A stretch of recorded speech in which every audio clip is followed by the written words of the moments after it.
I buried my husband in the pouring rain today. I stood by his grave entirely alone. My parents and my sister did not show up to say goodbye to the man I loved. They were too busy drinking champagne on a luxury yacht celebrating my sister Chloe's 30th birthday. My mother had texted me earlier that morning claiming funerals were simply too depressing and would ruin her Sunday aesthetic.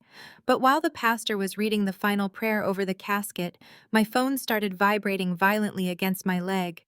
44 missed calls. When I finally answered, it was my mother screaming that my brother-in-law's credit card had been declined in front of 200 wealthy guests. She demanded I fix it immediately. If you have ever been treated like a walking automated teller machine by the very people who are supposed to protect you, stay right here. Let me know where you are watching from in the comments below and hit that subscribe button. Because the encrypted flash drive my husband's lawyer handed me next completely dismantled their entire megachurch empire. The rain in Chicago was relentless, soaking through my black wool coat and running down my face. I am Maya, 34 years old, a distressed asset manager for a private equity firm. My husband Marcus was a brilliant forensic accountant. He was 36 when a sudden heart attack took him from me 3 days ago. Now I stood in front of his open grave. The only people present were the cemetery staff, the pastor, and David the attorney, who had worked closely with Marcus for years. David held a large black umbrella over us, his face drawn with grief, while I stared at the polished wood of the casket. I felt numb. A deep, hollow ache had settled in my chest, compounded by the glaring absence of my own flesh and blood. My father is Reverend Thomas, and my mother is First Lady Vivian. Together, they run one of the wealthiest and most influential African-American megachurches in Atlanta. My younger sister Chloe is 32, the undisputed golden child of our family. She is married to Preston, a 35-year-old white man who constantly brags about his old money lineage and elite social standing. They are the picture-perfect family that graces the covers of local magazines and church bulletins. I was always the scapegoat, the quiet girl who focused on finance and analytics instead of designer dresses and country club galas. As the pastor bowed his head to deliver the final commendation, my phone buzzed incessantly in my pocket. It had been ringing back to back for 10 minutes. I pulled it out, intending to silence it, but seeing my mother's name flashing on the screen 44 times made my heart drop. A sick feeling washed over me. I thought perhaps there had been an accident. Perhaps they were calling to apologize for missing the funeral. I stepped away from the grave and swiped the green button to answer. Maya, you need to fix this right now. My mother's voice shrieked through the speaker. Loud hip-hop music and the clinking of glasses echoed in the background. The yacht captain is threatening to turn the boat around and call the port authority. Preston's black card just declined for the $80,000 catering and entertainment bill. You need to call the bank immediately. I stood frozen in the freezing mud, the rain pelting my shoulders. Mom, they are lowering Marcus into the ground right now. I am at the cemetery. I know where you are. She snapped with zero hesitation. Do not use that guilt-tripping tone with me. I told you I could not come to a depressing cemetery on Chloe's milestone birthday. She is vulnerable right now. You know how much anxiety she gets when her social events are not absolutely perfect. We are hosting the mayor and half the city council today. Now listen to me. Since Marcus is dead, you have legal control over his accounts. He managed Preston's trust fund distributions. Call the bank, give them your authorization as his widow, and tell them to unfreeze Preston's card before this ruins our family name. Her demand left me breathless. My husband was literally being lowered into the earth, and my mother wanted me to pause my mourning to finance my sister's extravagant party. I am not unlocking my dead husband's bank accounts to pay for your luxury yacht party, Mom. I said, my voice dangerously low. I do not care about Preston's credit card. You have always been this incredibly selfish, Maya. My mother yelled, her voice dripping with venom. Just like when you refused to pay for Chloe's sorority dues in college. We had to take out a second mortgage on the house because you would not help your own blood.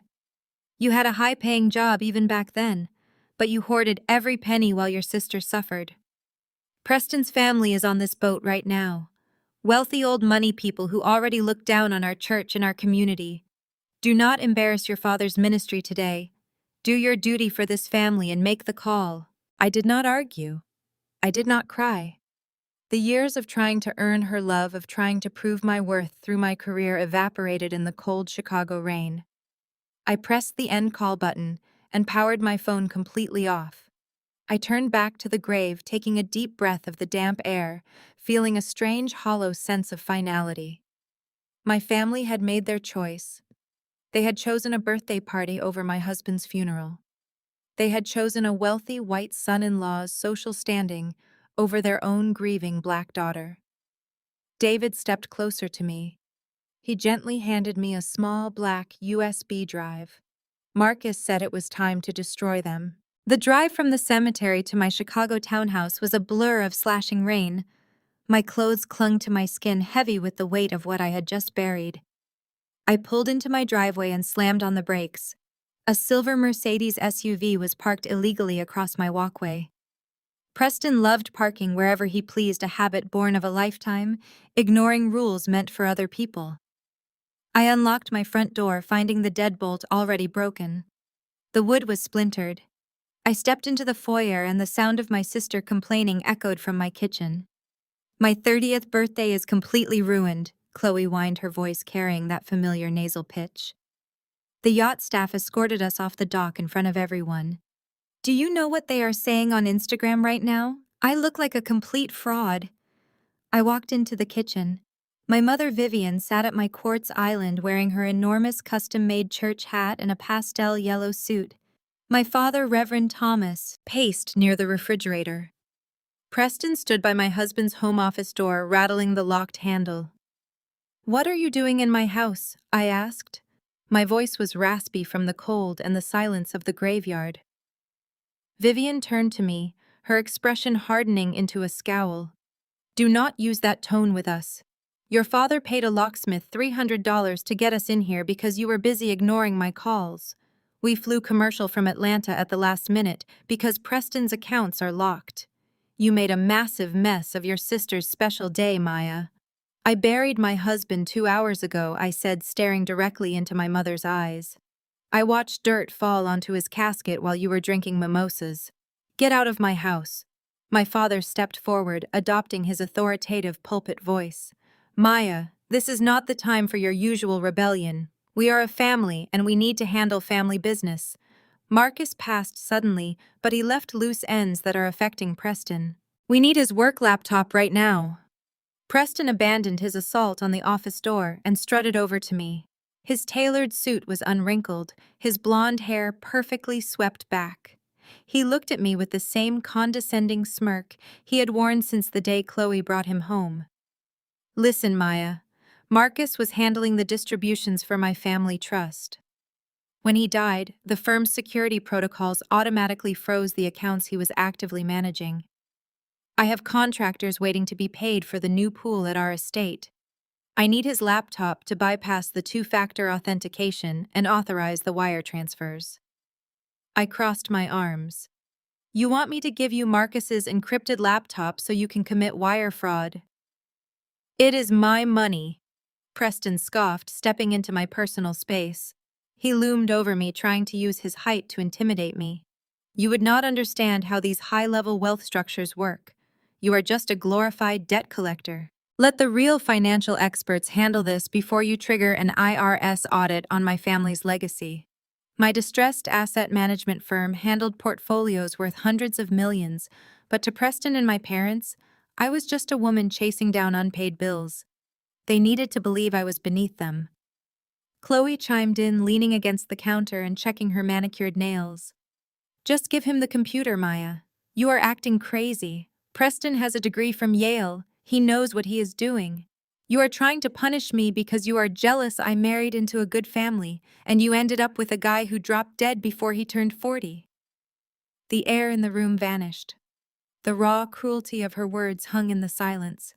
Even my mother looked away for a fraction of a second, but she did not reprimand her golden child.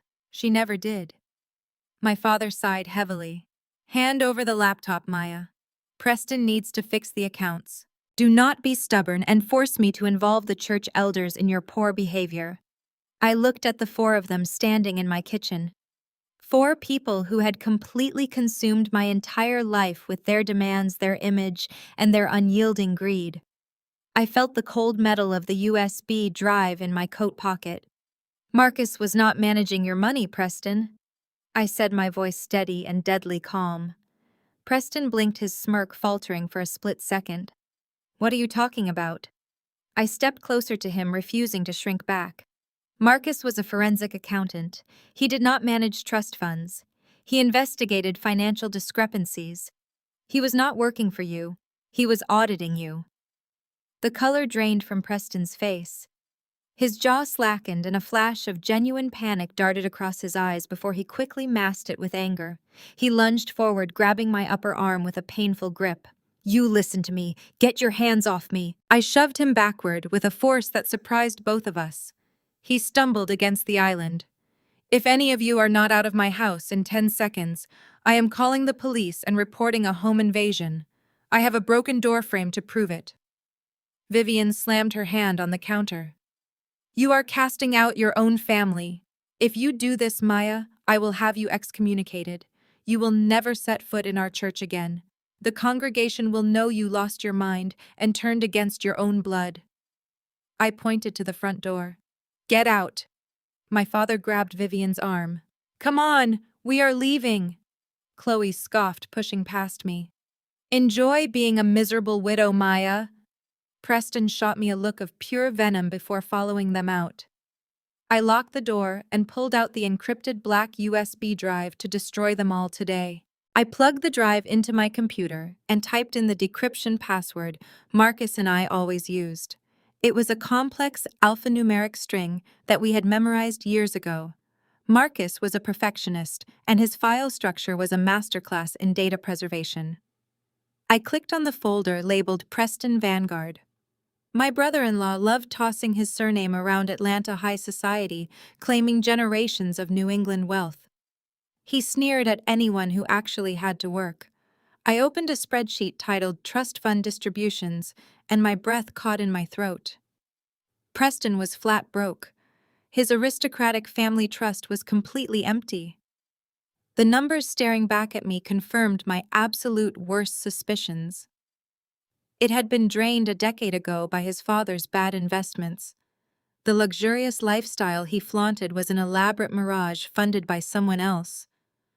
The next document contained hundreds of wire transfer receipts cross-referenced with bank statements. Preston was not living off old money. He was funneling millions of dollars directly out of my parents' megachurch building fund. He had set up a complex web of shell companies in the Cayman Islands, filtering congregation donations through fake vendor invoices for the new church recreational center. Marcus had tracked every single stolen dollar. He had built a bulletproof evidence trail proving my perfect brother-in-law was a fraud and an embezzler.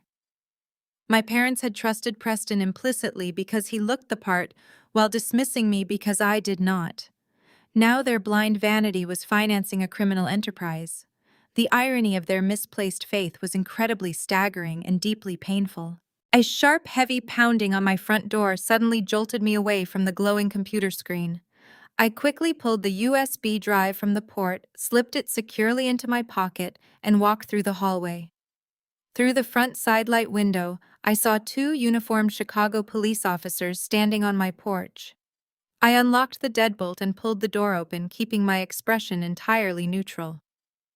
Mom, we are looking for Maya Vanguard, the taller officer said, resting his hand on his utility belt. I am Maya, I replied. How can I help you? We received a call from Reverend Thomas Vanguard in Atlanta. He reported that you are currently in possession of stolen property belonging to his church. He claims you took a company-issued laptop containing highly sensitive financial records following the death of an employee. He wants it returned immediately, or we will have to escort you to the precinct for questioning. I stared at the officers, a cold, analytical fury washing over the grief I had been carrying all day. My father had not just abandoned me at my husband's grave. He had weaponized the police against me to protect his son-in-law's crimes. He was trying to intimidate me into handing over the evidence. "I am not going to the precinct, and you are not taking anything from this house," I said, crossing my arms. My husband Marcus passed away 3 days ago.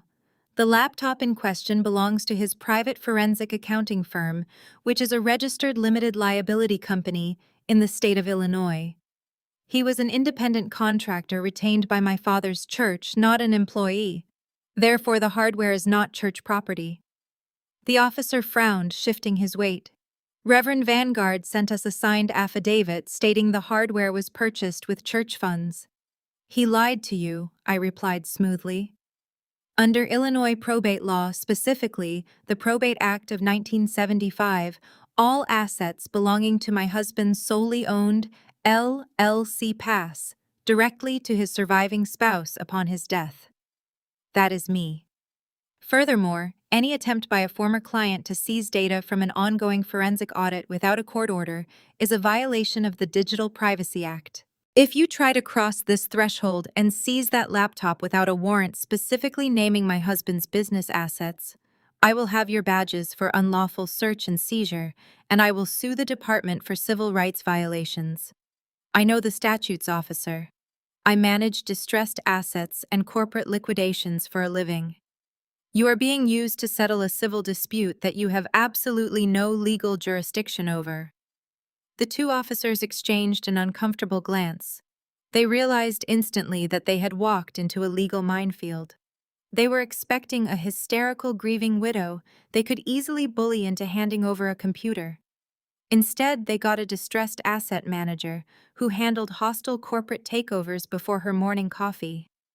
"We apologize for the intrusion," Ma'am, the taller officer finally said, taking a step back from my door.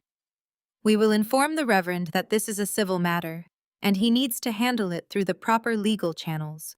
We are sorry for your loss." They turned to walk down the steps, their heavy boots splashing in the puddles pooling on my walkway.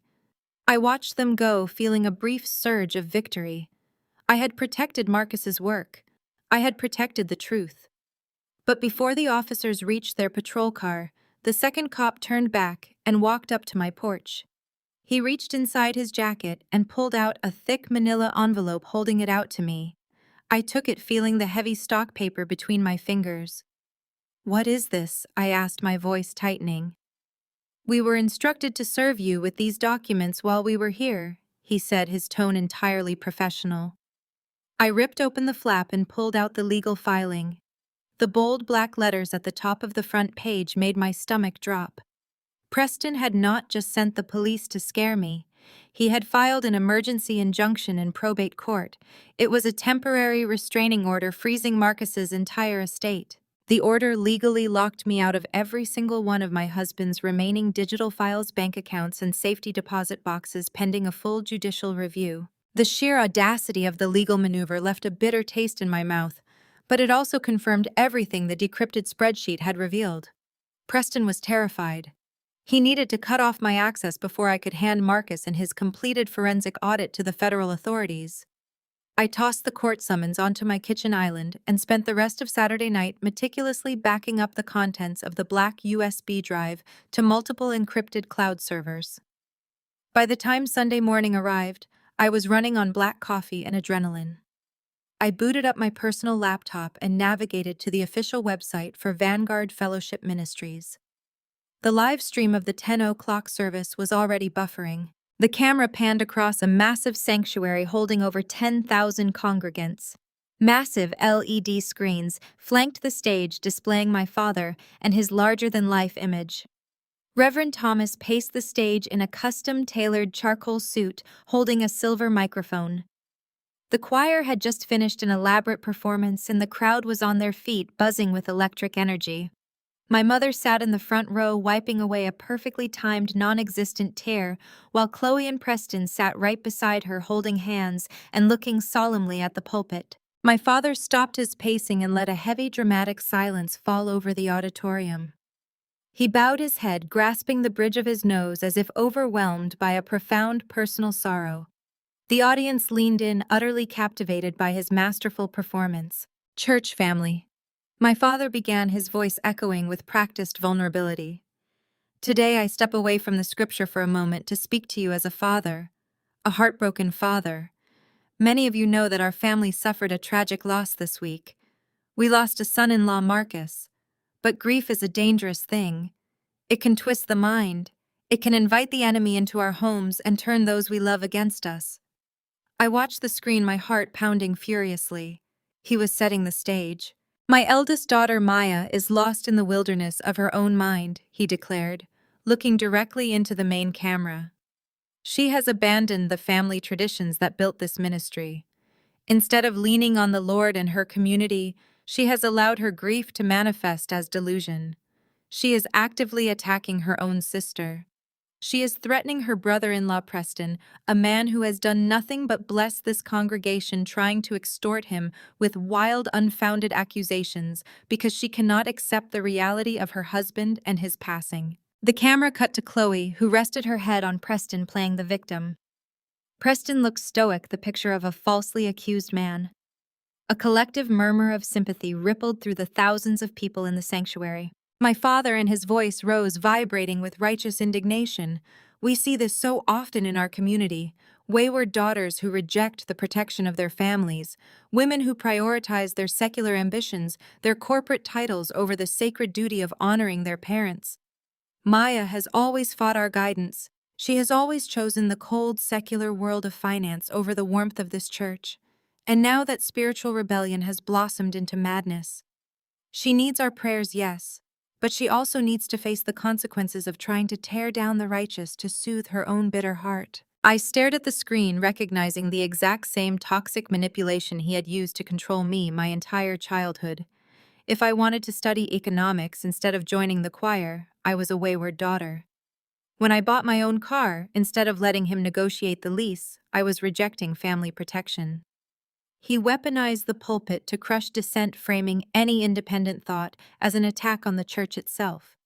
Now he was doing it on a massive scale, using 10,000 devoted followers to preemptively destroy my credibility. If I brought the embezzlement evidence forward now, I would just look like the crazy, extorting widow he had just described. The congregation began to applaud, shouting affirmations of support for my parents and Preston. My father had successfully inoculated his criminal son-in-law. Anyone who challenged Preston now was not just challenging a man. They were attacking the spiritual hierarchy of the church. I closed the laptop. The sound of their applause abruptly cut off in my quiet kitchen. The emotional manipulation was sickening, but the strategic brilliance was undeniable. They had isolated me, locked me out of the official files, and destroyed my reputation before I could even make a move. My cell phone buzzed on the counter. It was a restricted number.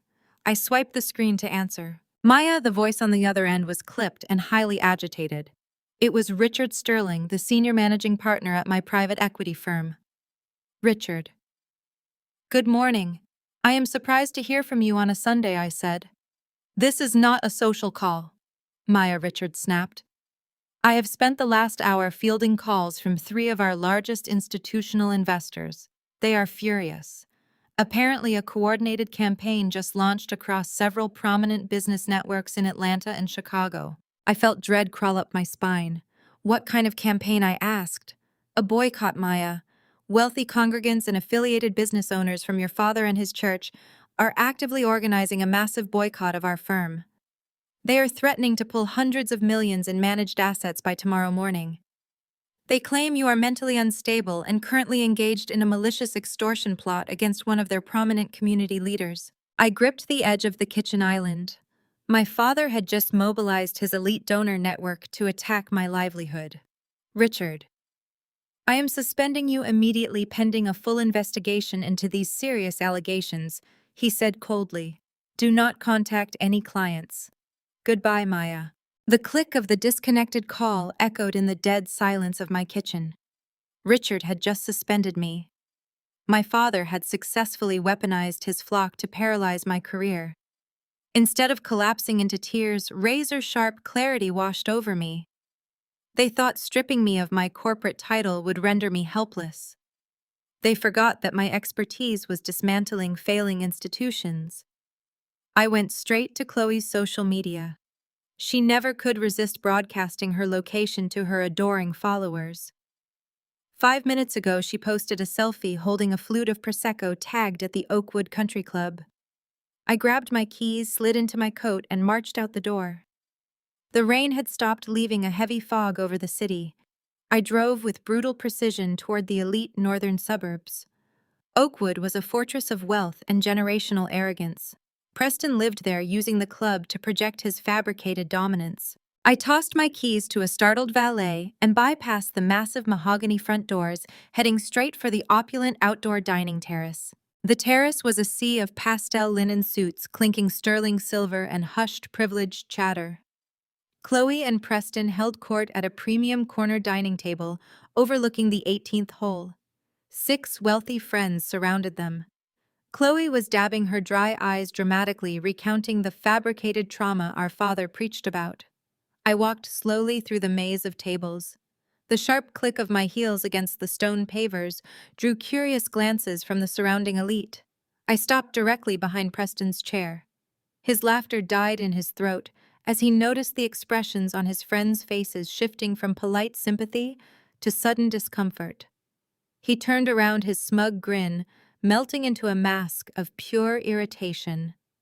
Chloe gasped, pressing a hand to her chest, as if she had just seen an apparition.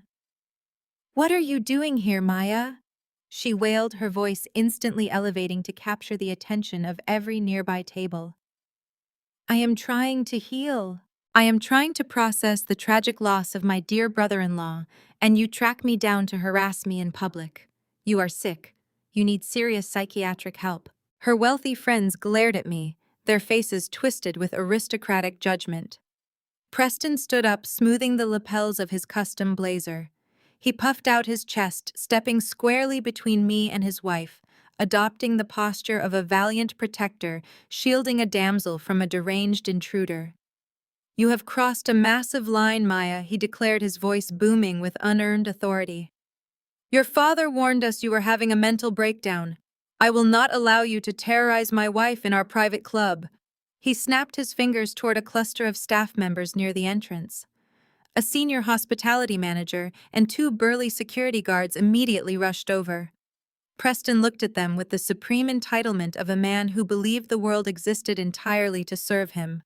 Charles Preston said to the manager using a tone of absolute command, "This woman is trespassing. She is actively harassing club members and causing a severe disturbance. I want her physically removed from the premises immediately, and I want her permanently banned from ever stepping foot on Oakwood property again." The manager turned toward me with an apologetic expression. "Ma'am, I am going to have to ask you to come with us," he said, gesturing toward the exit. "We do not tolerate altercations at Oakwood." I did not move a single muscle. I reached into my coat and pulled out a sleek piece of black titanium. I placed my American Express Centurion card flat on the white linen tablecloth next to Preston's half-empty mimosa. The manager's eyes darted to the card, and the color instantly drained from his face. Preston let out a harsh, barking laugh. "Do you think flashing a credit card gives you immunity, you arrogant debt collector? You do not belong here. You never have." I kept my eyes locked on the manager. "Charles, is it?" I asked, my voice carrying clearly over the silent terrace. "Tell Mr. Vanguard who holds the majority stake in the Oakwood Management Consortium as of last October." Charles swallowed hard, his posture transforming to deeply deferential. He looked at Preston with profound discomfort. "Mr. Vanguard, sir." "Ms. Vanguard is not a trespasser.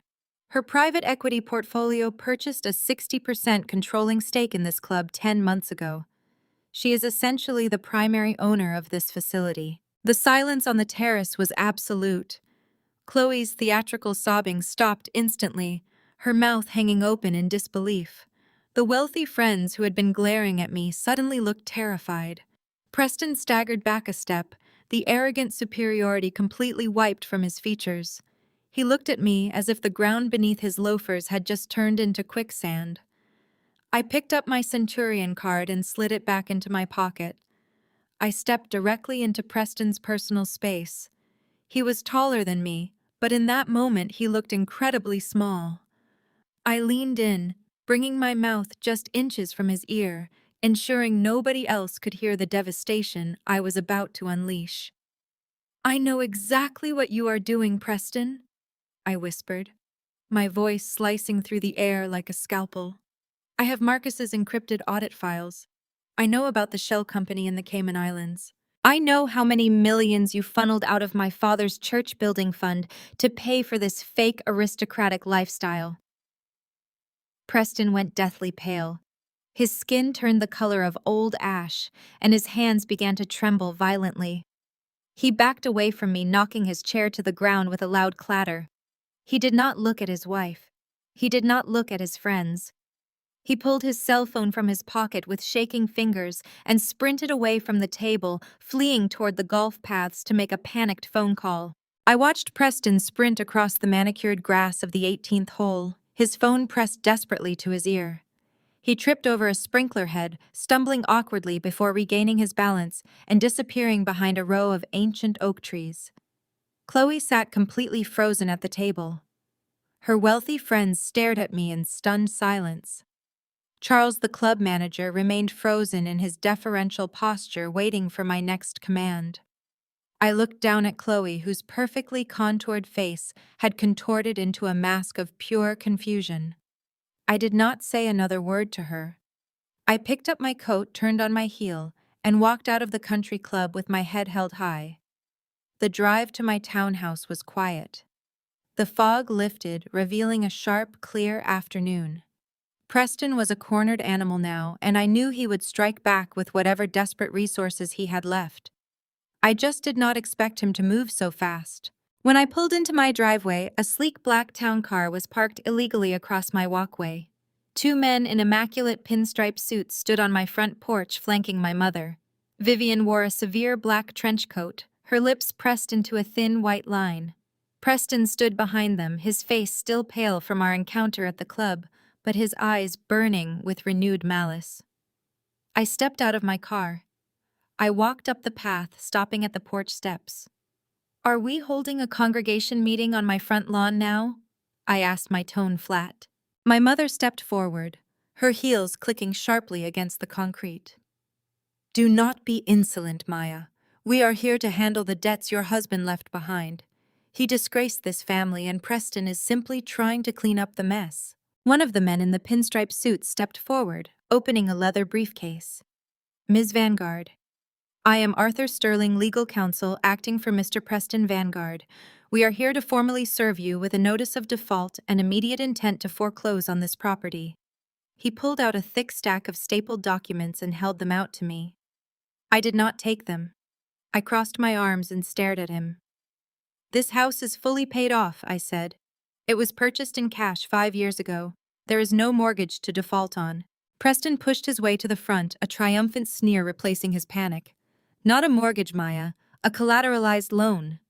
Marcus came to me begging for money 2 years ago. He was in deep financial trouble with his firm. I loaned him $2 million out of my personal trust. He signed a promissory note putting up this townhouse and his life insurance policy as collateral. Since he is dead and the debt is unpaid, the property belongs to me. I need you to vacate the premises by the end of the week." I stared at him, my mind rapidly processing the sheer lunacy of his claim. Marcus was a brilliant forensic accountant who managed his finances with obsessive precision. He had zero debt. He would never borrow money from anyone, let alone Preston. "You forged a loan document," I stated clearly, making sure the lawyers heard me. "You are trying to steal my home with fabricated paperwork." Sterling, the lawyer, shoved the documents into my hands. "I strongly advise you to review the signature, Ms. Vanguard. It is fully notarized and legally binding. We have a sworn affidavit from a credible witness who was physically present when your husband signed the promissory note." I looked at my mother. She stood perfectly still, her chin raised in an attitude of absolute righteousness. "I witnessed the transaction," Vivian declared, her voice ringing with the same theatrical conviction she used during Sunday service testimonials. "I saw Marcus sign that paper. He was desperate. He cried and thanked Preston for saving him. Preston was generous enough to help, and now you are trying to cheat him out of his money just like your husband cheated his clients." A cold knot formed in my stomach. My own mother was perjuring herself to help a criminal steal my home. She was willing to destroy my life to preserve the illusion of Preston's wealth and her own social standing. "You are lying," I said, my voice dropping to a harsh whisper. "You are willing to commit perjury and fraud for him." Vivian stepped down to my level, her eyes cold and devoid of any maternal warmth. "Stop fighting us. You have lost your husband, you have lost your job, and now you have lost this house. Just give him the house, Maya. You can move into the church basement. You are used to sleeping on the floor anyway." The cruelty of her words hung in the crisp afternoon air. She was referencing the years before my father became a megachurch pastor, when we lived in a cramped, unheated apartment. I used to sleep on a pile of blankets on the living room floor, while Chloe got the only spare bedroom. My mother was using my deprived childhood as a weapon, reminding me that she had always viewed me as entirely disposable. I looked down at the stack of papers in my hands. The top document was the promissory note. It was dated 2 years ago. The amount was exactly $2 million. At the bottom of the page, Marcus's signature was scrawled in black ink. It was a remarkably good forgery. The loops and curves closely mimicked his handwriting. Preston had clearly spent a lot of time tracing and practicing the signature. I flipped to the second page. The notary stamp belonged to a deacon at my father's church. The entire document was a coordinated, fabricated assault by my family to ruin me. I smiled. Marcus was left-handed. This signature has a right-handed slant, and I have the forensic ink analysis to prove it. Arthur Sterling froze. The expensive lawyer stared at the forged signature, his eyes darting between the slanted ink and my unwavering gaze. As a seasoned attorney, he recognized the exact moment a civil dispute transformed into a criminal conspiracy. He had just presented a fraudulent document across state lines, making him an unwitting accomplice to federal wire fraud and perjury. Sterling shoved the papers back into his leather briefcase with frantic speed. His professional demeanor evaporated into sheer self-preservation. He turned to Preston, his voice vibrating with barely contained rage. "You assured me this note was authenticated. I am terminating my representation of you effectively immediately. Do not contact my office again." Sterling marched down the walkway, climbed into his own sedan, and sped away, leaving my brother-in-law completely exposed on my front porch. Preston staggered backward, running a trembling hand through his perfectly styled blonde hair. The arrogance had been completely drained from his face, replaced by the frantic, darting eyes of a trapped rat. Vivian's mouth opened and closed like a landed fish. She had banked everything on that forged document and her willingness to lie under oath. Now her grand legal assault had crumbled in less than 2 minutes. The silence on the porch was deafening, broken only by the distant hum of Chicago traffic. Then the rear passenger door of the illegally parked town car swung open. Reverend Thomas Vanguard stepped out onto the damp pavement, closely followed by Chloe. My father buttoned his tailored suit jacket, adopting the benevolent, deeply concerned posture he reserved for the church altar. He walked slowly up the path, placing a steadying hand on Preston's shaking shoulder. Chloe flanked him, wrapping her arms around her husband in a display of fierce devotion. "We did not want to bring this matter to your doorstep today, Maya," my father said, projecting his deep, resonant voice perfectly into the cold afternoon air. "We wanted to handle your rebellion quietly, to offer you grace in your time of profound spiritual darkness. But you leave us no choice. Your mother and I have been praying tirelessly for your soul. You are letting secular vengeance blind you to the holy future of this family." I stood my ground, refusing to let his pastoral tone disarm me. "There is no holy future built on embezzlement and forgery, Dad. Your son-in-law stole millions from your congregation. You are protecting a thief because you care more about your social standing than the truth." My father shook his head, offering me a look of profound pity. "You are so blinded by grief that you cannot see the magnificent blessing God has bestowed upon us." He placed his hands gently on Chloe's shoulders. "Tell her, Chloe. Share the joyous news that should instantly wash away all this bitter hostility." Chloe stepped forward. She placed both hands over her flat stomach, her face glowing with manufactured radiance. "We are having a baby, Maya. I am pregnant." My parents immediately swarmed her with protective, loving gestures. Vivian placed a hand on Chloe's cheek, her previous fury melting into tears of absolute joy. Preston puffed out his chest, desperately trying to reclaim his stolen dignity by playing the role of the proud, expectant father. "This changes everything, Maya," my father declared, his voice rising in an authoritative crescendo. "This is the church's first grandchild. This child is a beacon of hope for our entire ministry. You are going to drop these ridiculous hostilities right now. You are going to hand over Marcus's laptop, sign the waiver releasing his files, and apologize to Preston. You will not drag the Vanguard name through the mud and bring stress to your sister during a high-risk sacred pregnancy. I will not allow you to jeopardize the health of my grandchild with your selfish, vindictive crusade. If you continue this attack, you will be answering directly to God for harming this unborn child." The sheer audacity of the religious manipulation was suffocating.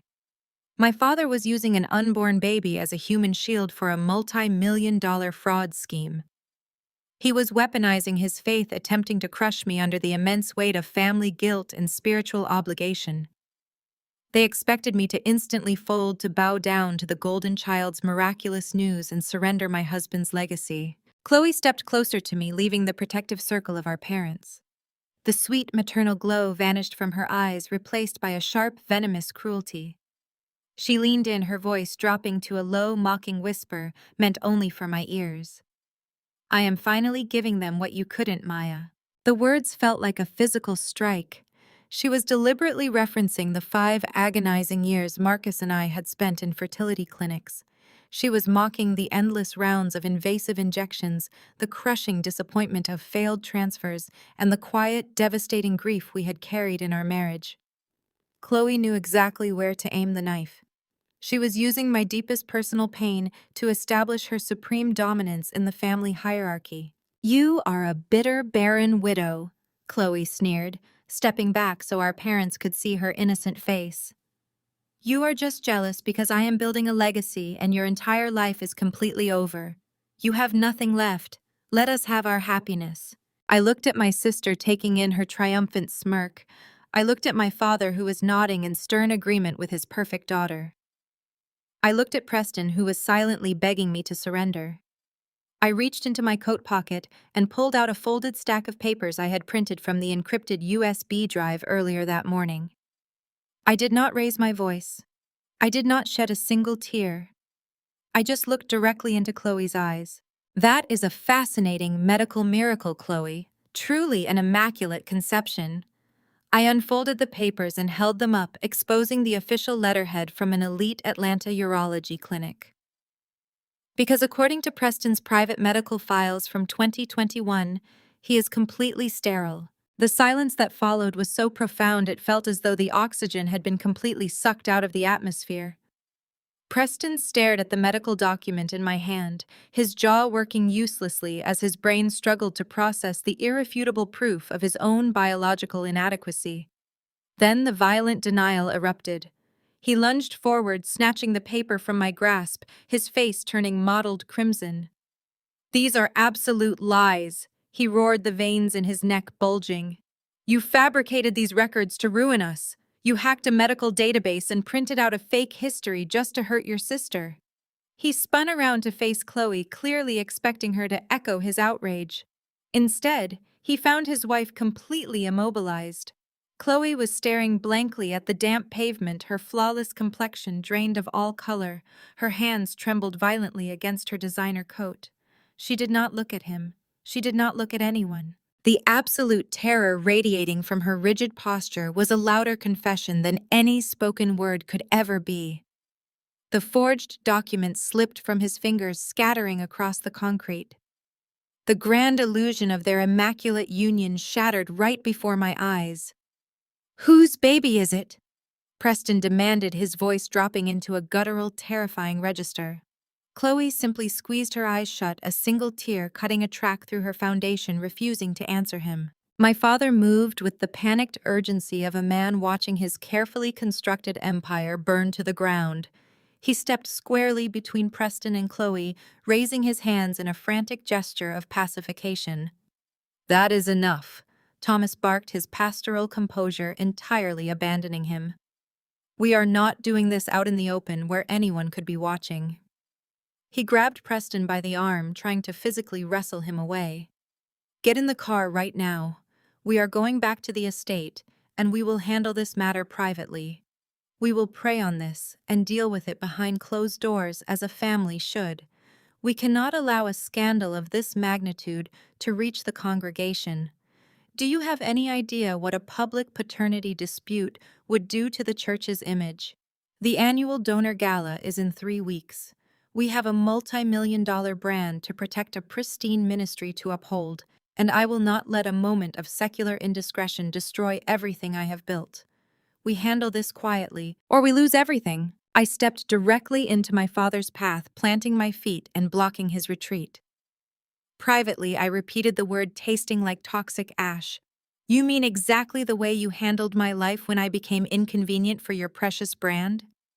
The memories surged forward, a suffocating tidal wave of suppressed rage. I looked past him to Vivian, who was shrinking into the background, clutching her purse like a shield. When the youth pastor cornered me in the sanctuary basement 10 years ago, you did not go to the police. You did not protect your own flesh and blood. You dragged me into your soundproof office and told me to keep my mouth shut because a police investigation would ruin the massive building fund campaign. You forced me to smile and sit in the front pew while you promoted the man who traumatized me, shipping him off to a different parish with a glowing recommendation just to sweep my pain under the rug. You sacrificed my sanity to protect your ministry. I am not that scared, compliant little girl anymore, Dad. I will not be silenced to protect a family of frauds. You are all going to stand right here in the light of day and face the crushing consequences of the lies you have built your lives upon. Preston was vibrating with a toxic mixture of public humiliation and raw fury. He shoved my father's hand off his arm with an aggressive jerk, his aristocratic facade completely obliterated. He glared at Chloe with unmasked disgust, then turned his volatile rage entirely toward Thomas.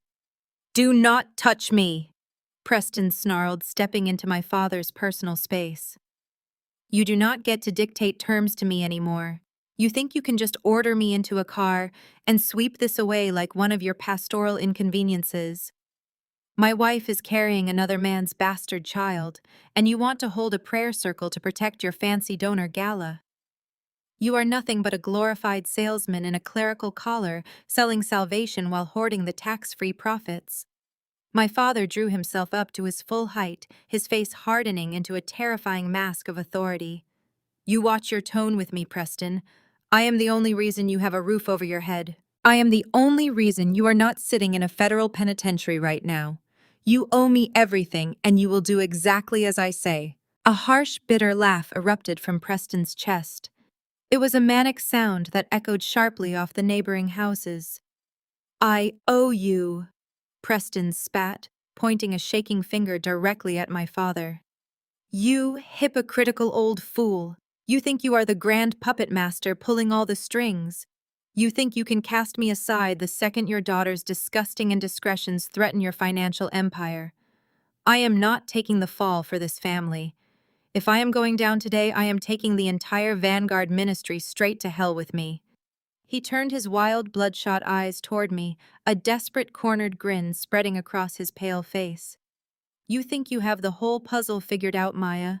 You think you are so incredibly smart with your dead husband's encrypted audit files? You think I funneled that church money into offshore accounts all by myself?" Preston let out another manic laugh, locking eyes with my father. "Tell her the truth, Thomas. Tell your brilliant daughter who actually authorized those wire transfers to the Cayman Islands." The silence following Preston's outburst was absolute. My father's jaw slacked, the color draining from his authoritative face. Vivian gasped, pressing a hand against her chest. Preston slapped a hand over his mouth, his eyes wide with the realization of his catastrophic slip. He had just implicated the untouchable Reverend Thomas Vanguard in a federal wire fraud conspiracy. The moral pillar of our community was the architect of his own ministry's ruin. I looked at them standing paralyzed on my walkway, the holy trinity of hypocrisy. I turned around, walked into my townhouse, and locked the heavy oak door behind me, leaving them to tear each other apart. I had the missing puzzle piece. Marcus had tracked the missing funds, but the authorization trail had been obscured. My father had used his absolute authority to bypass the church board signing off on the Cayman transfers to maintain the opulent lifestyle that kept his family bound to his image. The Vanguard brand required the illusion of wealth, and my father had sacrificed congregation donations to fund it. I did not sleep that night. I sat at my dining table, cross-referencing Marcus's audit files with commercial lending records. By 4 in the morning, I had a complete, devastating picture of the Vanguard Ministry's financial exposure. My father had leveraged the church's massive sanctuary and 300 acres of prime real estate to secure a series of aggressive commercial mortgages. At 9 o'clock, I walked into Liberty Trust Financial, the institution holding the primary commercial paper for the Vanguard megachurch. I approached the executive reception desk, requesting an immediate meeting with Harrison Vance, the senior director of commercial lending. The receptionist eyed my tailored suit, explaining that Mr. Vance required appointments weeks in advance. I handed her my private equity business card.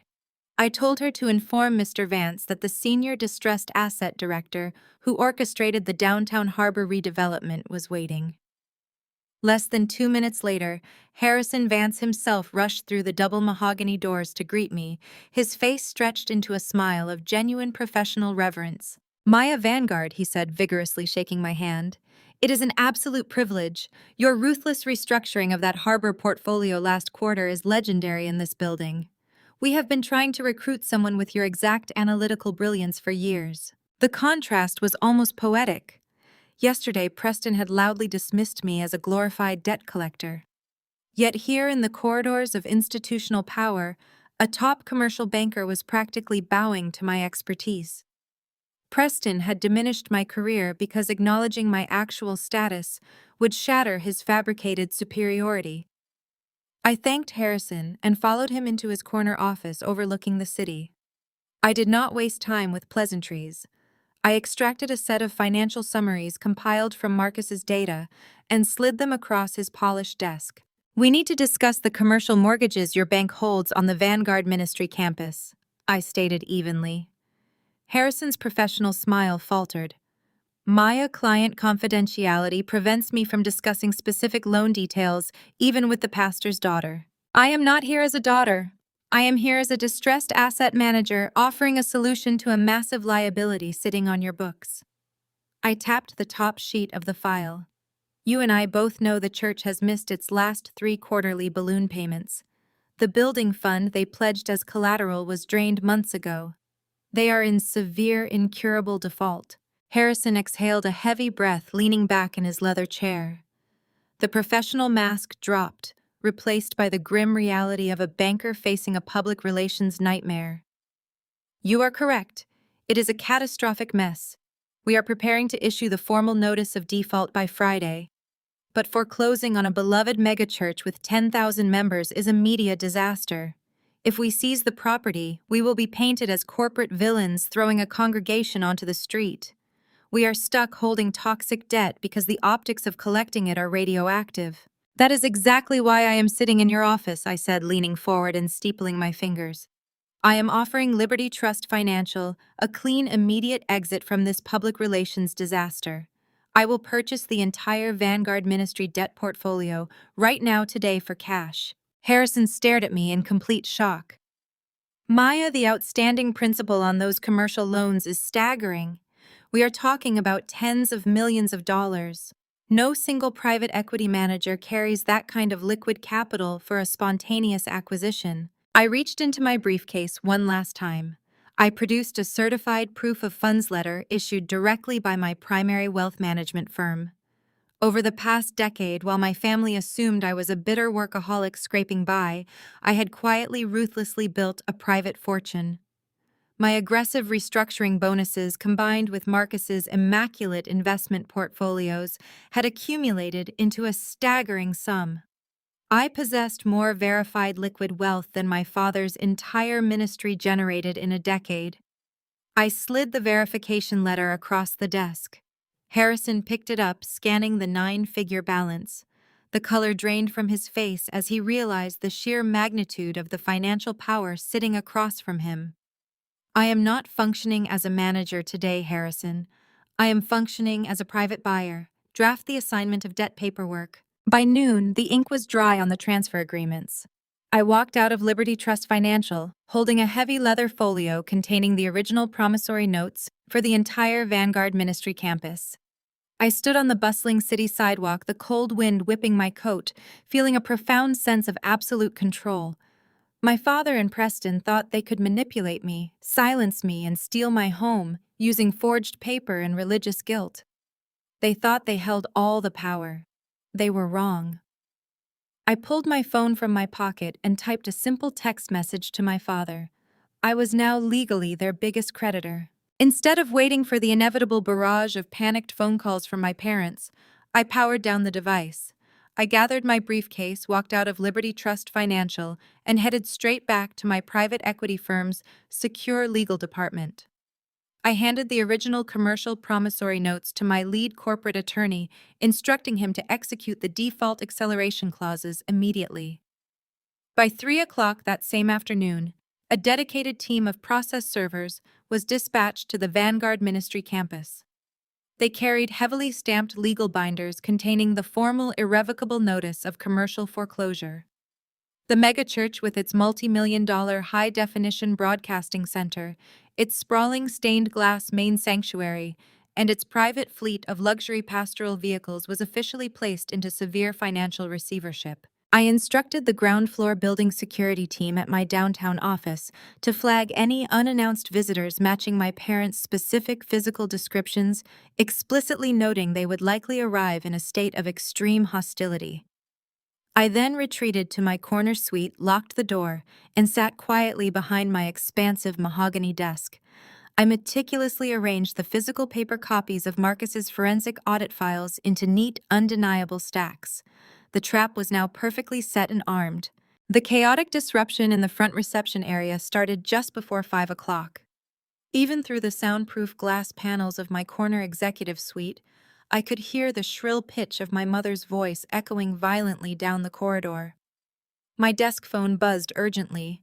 My head of security quickly informed me that two highly agitated individuals were threatening to call the police if they were not granted immediate access to my office. I calmly told him to stand down and let them through the gates. The heavy oak door burst open with such violent force that the brass handle left a deep dent in the drywall.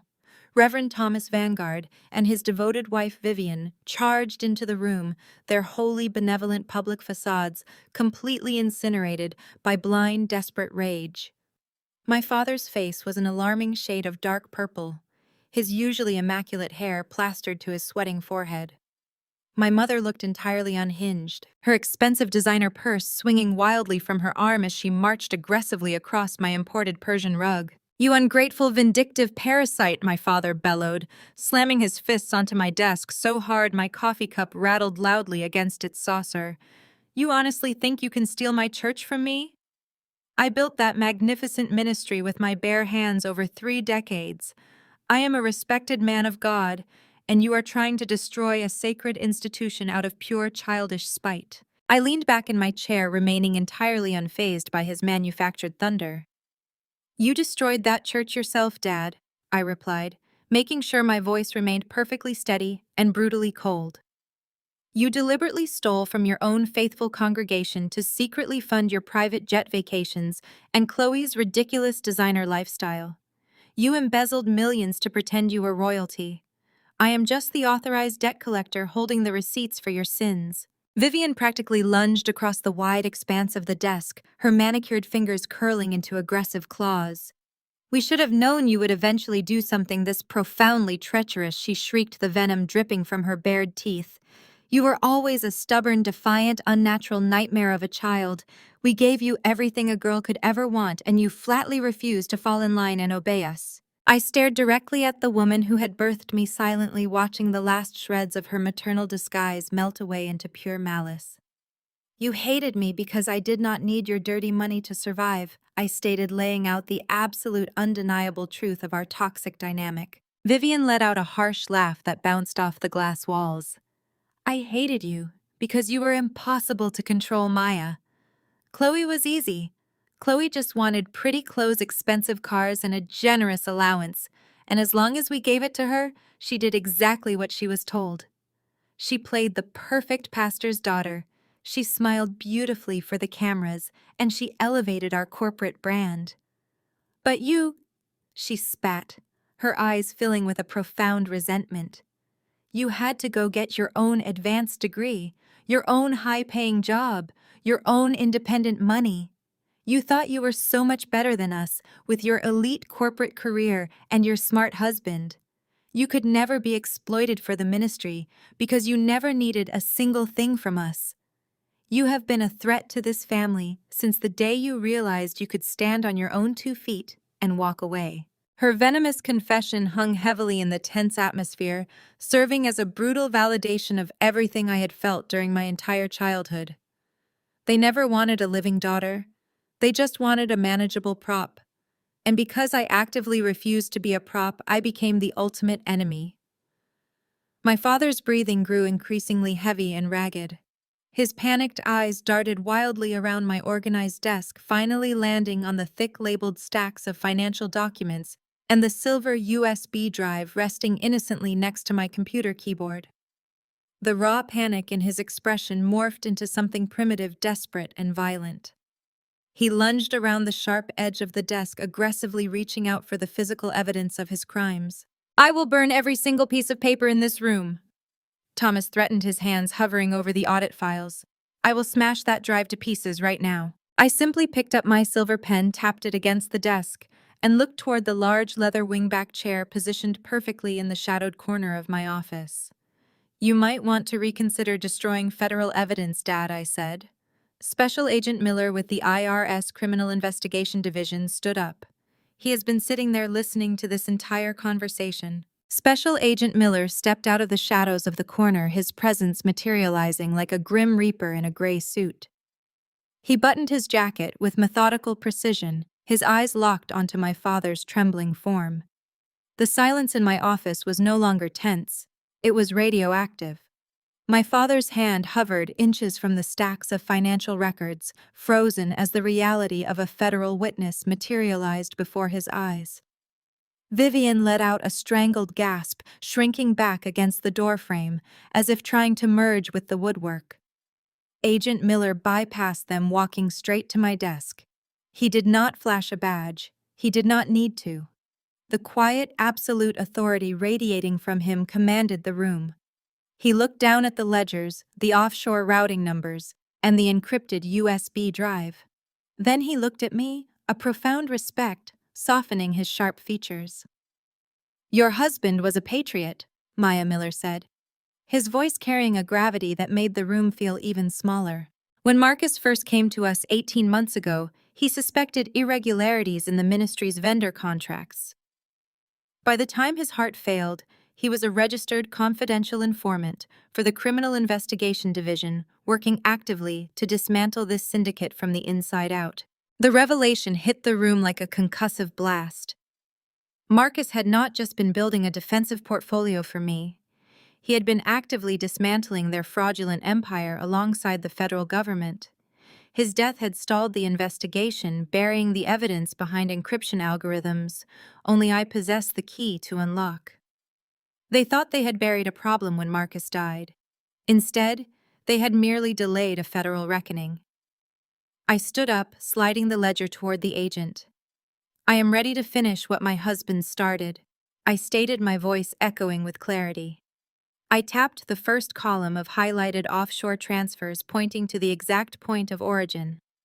Preston utilized a decentralized network of 6 dummy corporations, all registered in the Cayman Islands under variations of the Vanguard Ministry outreach programs. He routed the commercial loan disbursements through the church's operational accounts, labeling them as international charitable grants to avoid tax scrutiny. I traced the ink line down to the corresponding bank statements.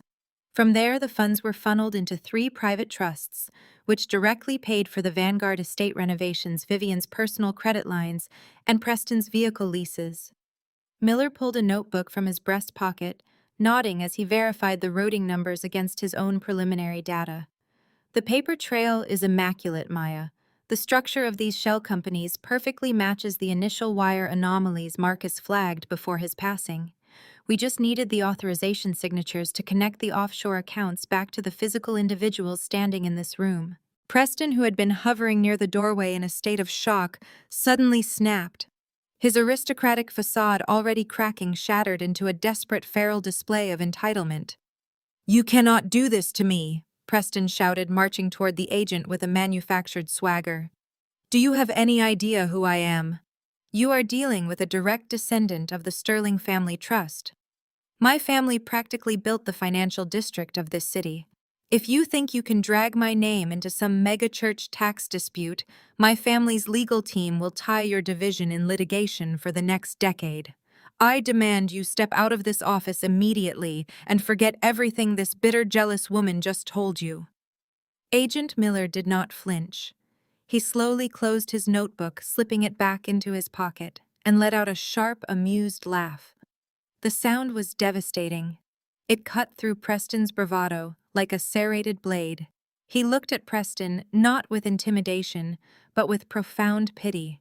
"You do not have a family legal team," Preston Miller said, his tone dripping with execution.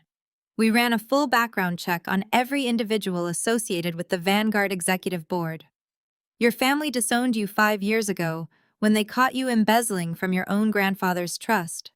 They excised you from the inheritance, froze your access to the Sterling accounts, and banished you from their social circles to avoid a public scandal.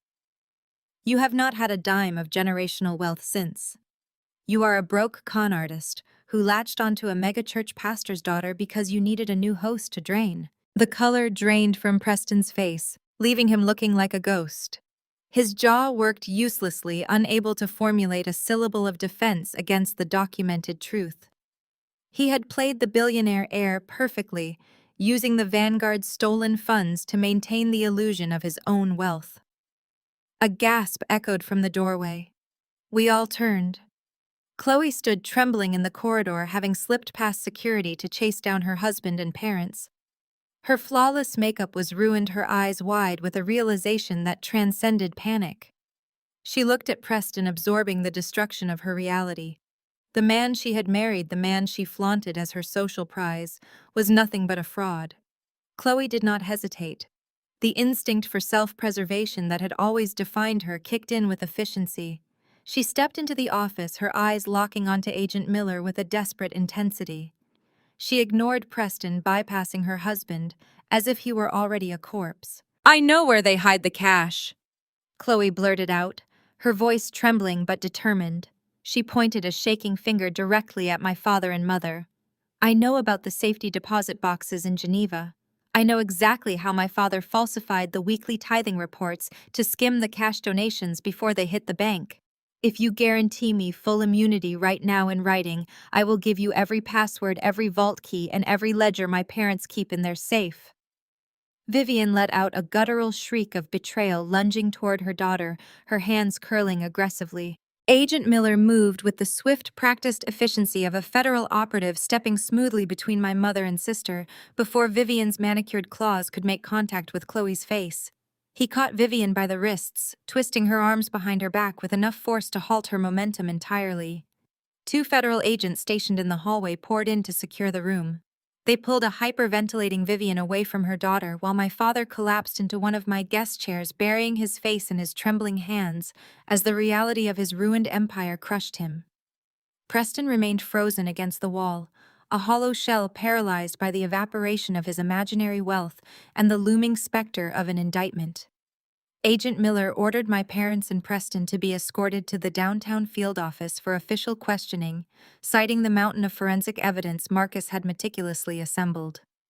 In the chaos, Chloe bolted out the door, abandoning her husband and parents to save her skin. The raid cleared my office, leaving me in the quiet aftermath of a long war. I spent the remainder of the afternoon finalizing the commercial foreclosure documents, officially securing the megachurch campus under my private equity firm's control. At 8 o'clock that evening, while I was reviewing the asset transfer ledgers, the private elevator chimed. My head of security had been instructed to block my family, but he buzzed my desk, stating my sister was demanding a strictly confidential meeting and claiming she held the final codes to the Cayman accounts. Curiosity overrode my disgust. I authorized her entry. Chloe stepped out of the elevator wearing a dark trench coat and oversized sunglasses, looking like a paranoid fugitive. She locked the heavy oak door and immediately dropped the terrified, victimized daughter routine she had weaponized her entire life. The trembling lip and wide, innocent eyes vanished, replaced by a cold, calculating mercenary glare. She walked to my desk, bypassing the chairs, and leaned over the wood. "They are going down, Maya," Chloe stated, her voice devoid of any familial attachment. "The IRS has the wire transfers, the bank records, and the offshore routing numbers. Mom and Dad are going to federal prison, and Preston is completely broke.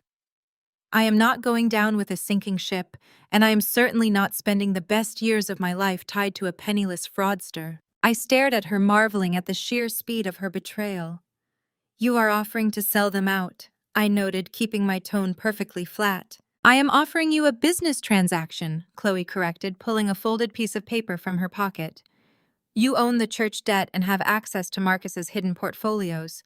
You are sitting on tens of millions of dollars.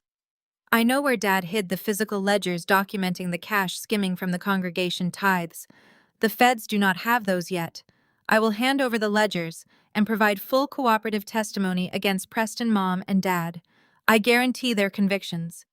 In exchange, I want 10% of the liquidated church assets and a clean break." My stomach turned.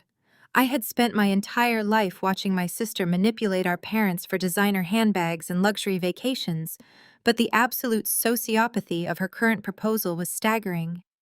She was willing to orchestrate the permanent incarceration of her own parents and husband without a single flinch of hesitation, purely for a financial payout.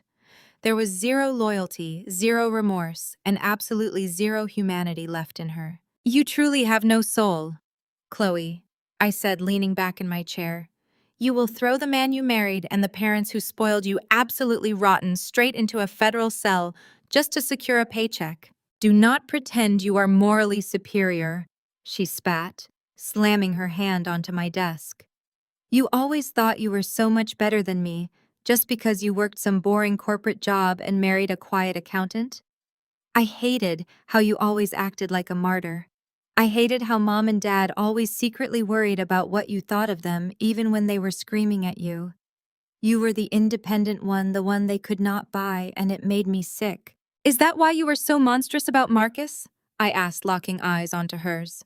"Is that why you chose to inflict such maximum pain when I was burying my husband?" Chloe's lips curled into a vicious, ugly sneer. "Yes," she admitted, her voice dripping with unmasked malice. "You want the truth. I scheduled my lavish birthday party on the exact day of Marcus's funeral intentionally. I chose that specific date and forced Mom and Dad to pay for the massive catering hall because I could not stand the thought of you getting all the attention. Even in grief, you were going to be the tragic weeping widow drawing everyone's sympathy. I wanted to remind you that my happiness would always overshadow your misery in this family.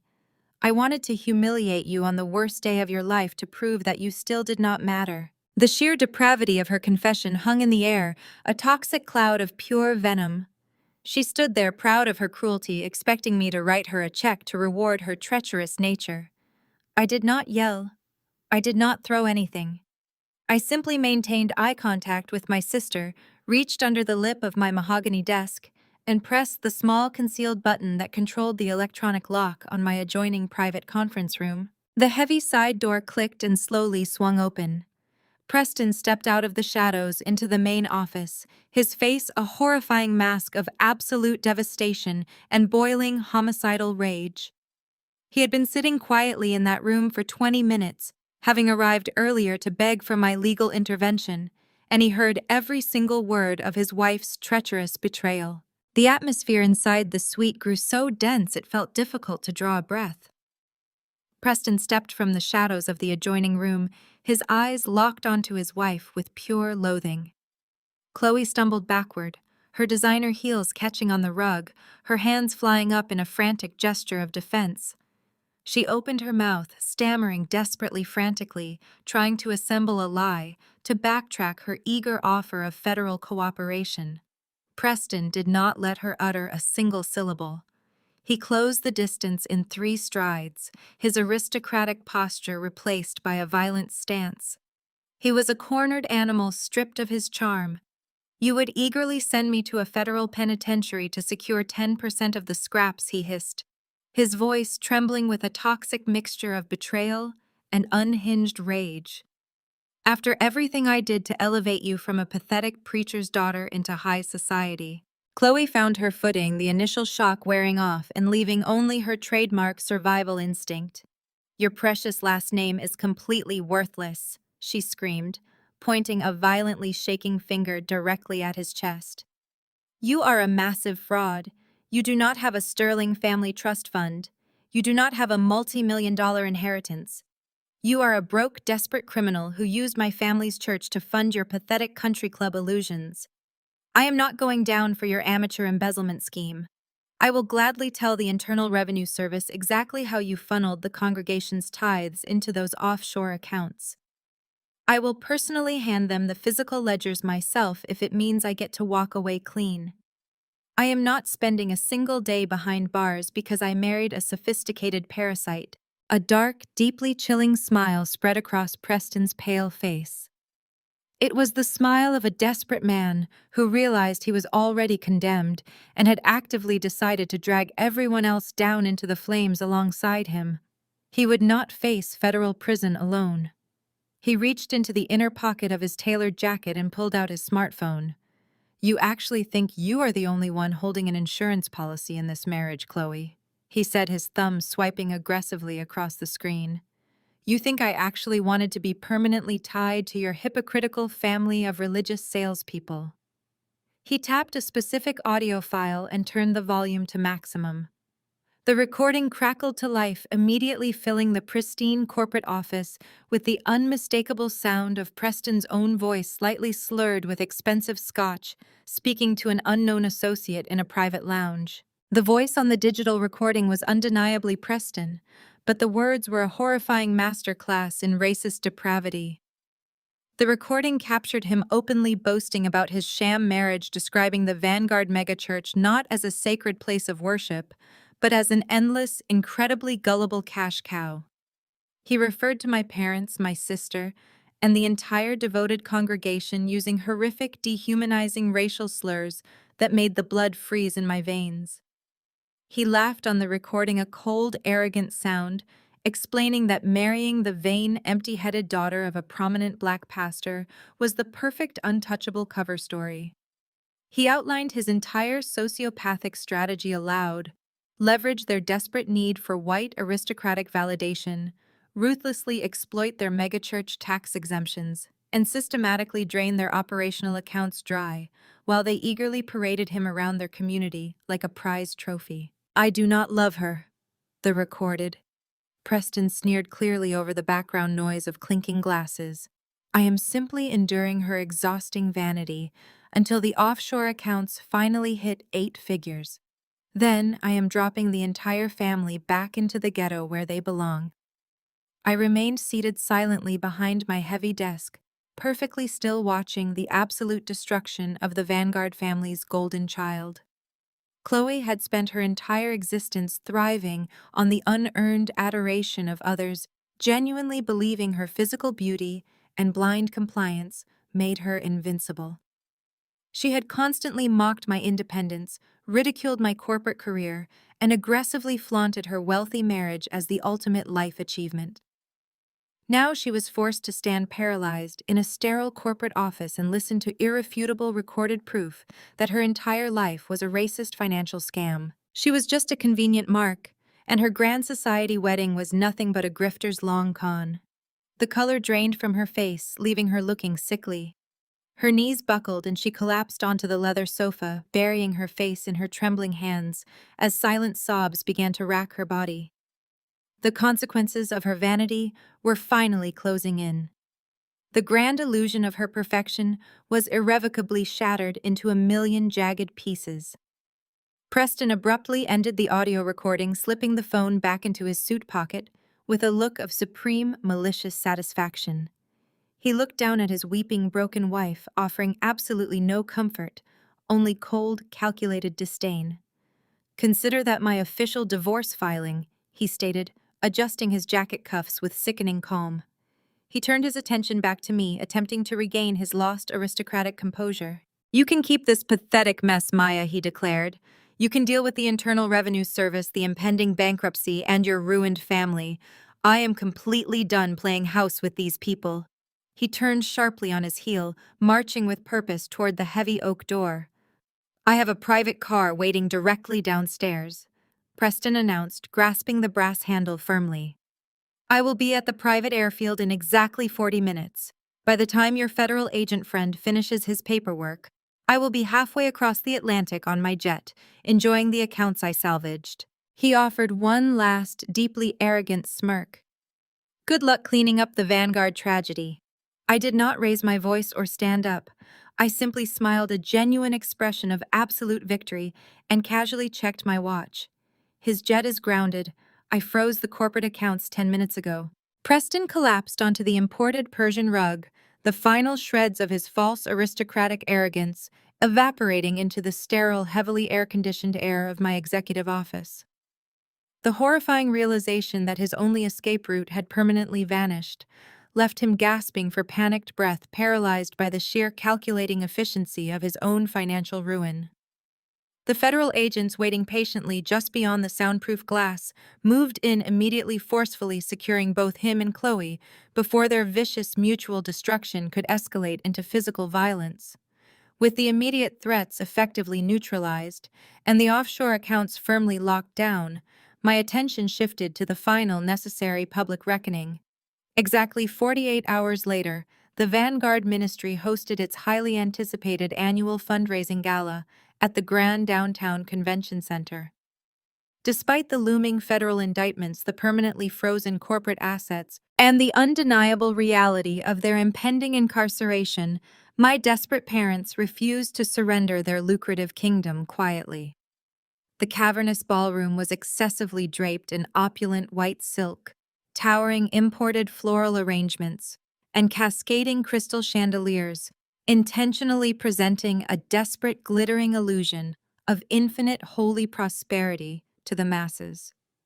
Hundreds of devoted congregation members sat at velvet-draped tables, dressed in their absolute finest evening wear, completely unaware that the very foundation of their beloved church had already been legally repossessed by my private equity firm. Thomas and Vivian confidently took the elevated center stage, their faces visibly strained under the bright spotlights, but stubbornly plastered with practiced benevolent smiles. My father firmly gripped the edges of the clear crystal podium, his knuckles turning stark white as he leaned heavily into the microphone. He did not speak a single word about the devastating forensic audit, the hidden offshore shell companies, or the fact that his wealthy son-in-law was currently sitting inside a federal holding cell. Instead, he launched into a masterful, emotionally impassioned sermon about experiencing intense spiritual warfare. He loudly proclaimed that the ministry was currently under a massive, unprecedented demonic attack, orchestrated by dark, vindictive forces actively attempting to permanently silence their entirely righteous God-given mission of salvation. Vivian stood faithfully by his side, deeply bowing her head and dabbing her dry eyes with a delicate lace handkerchief, as Thomas practically begged the silent captive crowd for their unwavering financial support. He passionately urged the congregation to open their hearts and their checkbooks, asking for an immediate, massive emergency offering to directly combat this fabricated evil. He was seamlessly weaponizing their deep, genuine faith, ruthlessly squeezing the absolute last possible drop of wealth from the very people he had systematically robbed for over 3 decades. The sheer, unadulterated audacity of his public performance was staggering to witness. They were facing federal prison, yet their immediate survival instinct was to run one final desperate con on their most loyal followers. The crowd murmured in sympathetic prayer, eagerly reaching for their wallets, entirely blind to the smiling predators standing directly above them under the warm stage lights. I did not wait for the gilded collection plates to begin circulating among the crowded tables. The heavy oak doors at the back of the grand ballroom swung open with a resounding echoing thud, instantly drawing the collective gaze of 1,000 attendees away from the main stage. I walked slowly down the long center aisle, my heels clicking sharply and rhythmically against the highly polished marble floor. I was not wearing the colorful, expensive designer evening gowns my mother always mandated for these highly publicized ministry events. Instead, I wore the severely tailored dark black suit I had worn the specific day I buried Marcus. It was the somber armor of a grieving widow, purposefully transformed into the uncompromising uniform of a corporate executioner. Confused whispers quickly rippled through the seated crowd as they turned in their chairs, suddenly recognizing their beloved pastor's estranged, rebellious daughter. I kept my posture completely rigid, my eyes locked dead ahead on the glittering stage, absolutely refusing to acknowledge the staring faces of the utterly bewildered congregation. My parents faltered immediately. Thomas stopped speaking mid-sentence, his booming, charismatic baritone dying completely in his throat as the color rapidly drained from his heavily sweating face. Vivian gripped his arm tightly, her manicured fingers digging into his suit jacket, instantly recognizing the exact black suit and understanding the catastrophic implications of my arrival. I had not come to silently salvage our family reputation. I had come to publicly bury it permanently. I reached the front of the stage, completely ignoring the burly private security guards who stepped forward, utterly uncertain of how to handle the lead pastor's flesh and blood. I bypassed them both effortlessly, pulling a small remote transmitter directly from my tailored jacket pocket. I paused for a single defining second, letting the immense gravity of the moment settle over me, knowing that pushing this button would irrevocably destroy the false idols standing before me. My private equity firm now legally owned the building, the underlying equipment, and the massive high-definition broadcasting center, currently powering the elaborate gala. I pressed the primary override command without a single ounce of hesitation. The ambient ballroom lighting instantly plunged into total darkness, cutting off my father's microphone with a sharp, piercing squeal of audio feedback that made several attendees cover their ears in pain. The 3 colossal LED screens positioned high above the stage flickered aggressively, wiping away the spinning Vanguard Ministry logo. A collective gasp echoed loudly through the cavernous, pitch-black ballroom as the giant screens illuminated with a stark, brightly lit hospital room. Marcus's face appeared pale and visibly exhausted, but fiercely resolute, looking directly down the camera lens with the clinical precision of a trained federal informant. He began to speak, his calm, incredibly steady voice echoing loudly through the dead, silent hall, systematically detailing the exact routing numbers, the Cayman shell companies, and the specific fraudulent schemes Thomas and Preston had utilized to steal millions from the very people sitting frozen in the audience, finally bringing their holy empire crashing down.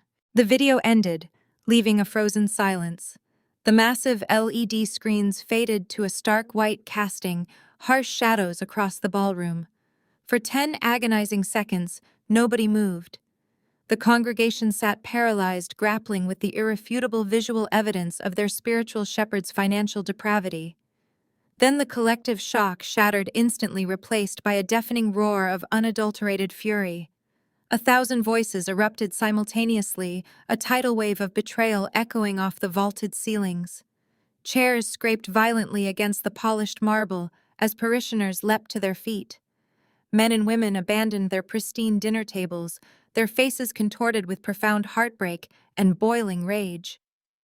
The glittering illusion of the Vanguard Ministry dissolved, leaving behind ordinary people, realizing they had been systematically bled dry to fund private jets and offshore bank accounts. Thomas panicked, realizing he was rapidly losing his captive audience. He gripped the crystal podium with frantic, trembling desperation, leaning heavily into the microphone. He attempted to project his booming pastoral voice over the escalating chaos. He shouted familiar scriptures, desperately quoting verses about forgiveness and divine testing.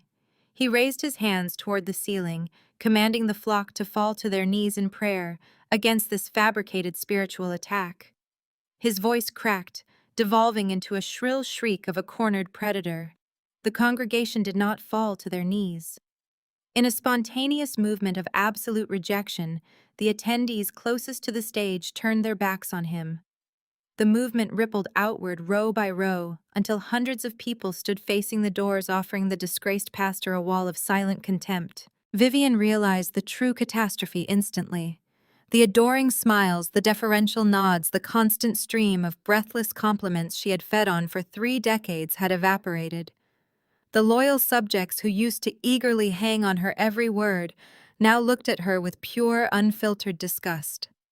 Deprived of her usual defense mechanisms and facing the horrifying reality of her impending social and legal annihilation, Vivian opted for her signature theatrical maneuver.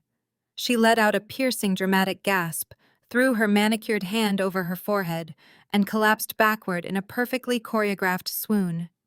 She hit the stage floor with a heavy thud, her expensive designer gown pooling around her motionless form.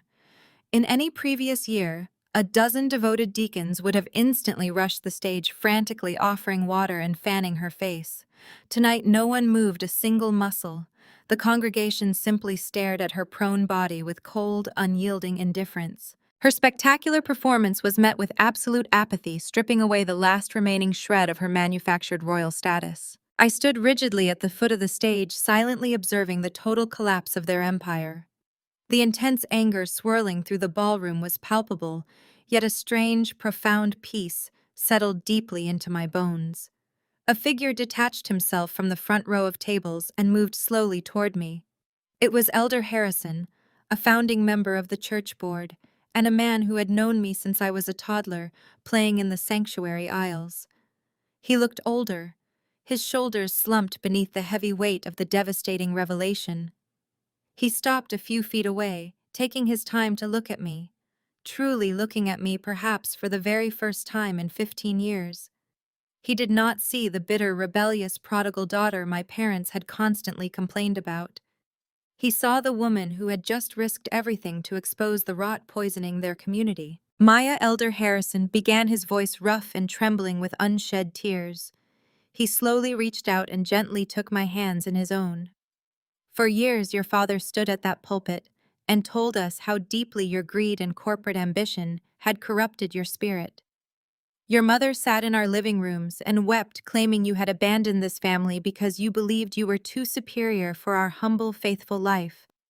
We listened to them. We believed every single venomous lie they spun about your character because we trusted them implicitly. They convinced us you were a lost cause, a cautionary tale of worldly temptation. He paused, his grip tightening firmly around my fingers as he looked back at the disgraced couple on the stage. Thomas was still pleading uselessly into a dead microphone, while Vivian remained sprawled on the floor, occasionally peeking through her eyelashes to see if anyone was coming to her aid. Elder Harrison turned his attention back to me, his eyes filled with profound remorse and newfound respect. We were fools, Maya. We blindly funded their unimaginable extravagance while completely ostracizing the only person in this entire building who actually possessed a shred of moral integrity. You did not abandon this community. You simply refused to participate in their monstrous charade.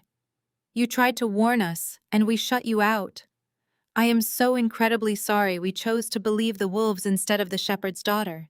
Thank you for finally opening our eyes and setting us free. The apology washed over me, validating every painful, lonely step I had taken to reach this exact moment. The community respect I had always deserved, the recognition my parents had actively stolen from me to protect their own fragile egos, was finally restored. I did not need their conditional love anymore. I had exposed the absolute truth, and the truth had undeniably set everyone free. I offered Elder Harrison a small, genuine smile, squeezing his hands gently in silent acceptance of his heartfelt apology. Suddenly, a sharp, piercing sound cut through the heavy murmurs of the outraged crowd. The unmistakable, shrill, piercing wail of approaching sirens bled through the thick, soundproof walls of the convention center. The flashing red and blue lights reflected wildly against the tall glass windows lining the perimeter of the grand ballroom, painting the shocked faces of the congregation in stark, urgent colors. The heavy doors at the back of the room violently burst open, signaling the very end. Dozens of agents wearing dark navy windbreakers with stark yellow FBI lettering flooded into the grand ballroom. Their heavy combat boots pounded against the marble floors, an overwhelming show of federal authority that instantly paralyzed the room. The lead agent, a tall woman with steel gray hair and an uncompromising demeanor, raised a megaphone to her lips. She commanded everyone to remain in their seats and clearly announced that the white-collar crime unit was executing multiple federal arrest warrants for wire fraud, tax evasion, and racketeering. The sheer volume of law enforcement personnel was staggering, effectively blocking every conceivable exit and securing the perimeter before anyone could react. The congregation, already traumatized by Marcus's broadcasted confession, now watched in muted terror as real-world consequences invaded their sacred space. Officers systematically fanned out across the room, their eyes scanning the crowd with clinical precision, holding up printed photographs of their primary targets. The ambient glow of the chandeliers caught the metallic glint of the badges, reflecting the absolute finality of the raid and extinguishing any lingering hope. Preston did not possess the paralyzed shock of the parishioners. His survival instincts, honed by years of ruthless grifting, kicked in the absolute second the first federal badge flashed under the bright lights. He abandoned his weeping wife instantly, demonstrating his true loyalty. He shoved Chloe aside so violently she nearly toppled over a catered dining table, scattering expensive silverware and fine china across the floor. He sprinted frantically toward the discreet catering doors located behind the main stage. He was incredibly fast-driven by the pure, unadulterated panic of a cornered animal, realizing the trap had finally snapped shut. He aggressively shoved past a bewildered waiter, sending a massive tray of champagne flutes crashing to the floor in a spectacular shower of glass, sprinting blindly toward the loading dock alleyway. He did not make it. Two heavily armored agents intercepted him just as his sweating hand grazed the brass pushbar of the exit door. They hit him simultaneously, tackling him with a brutal, uncompromising force that sent his tailored designer suit skidding roughly across the polished linoleum. The violent impact knocked the wind entirely out of him, but his vocal cords recovered immediately. As the federal agents forcefully wrenched his arms behind his back, Preston began to shriek. It was not the refined, sophisticated baritone he utilized to charm wealthy widows at country club mixers. It was the desperate, high-pitched squeal of a common street hustler who knew he was facing decades in a maximum security cell. He thrashed wildly against the floor, spitting and cursing, demanding his smartphone.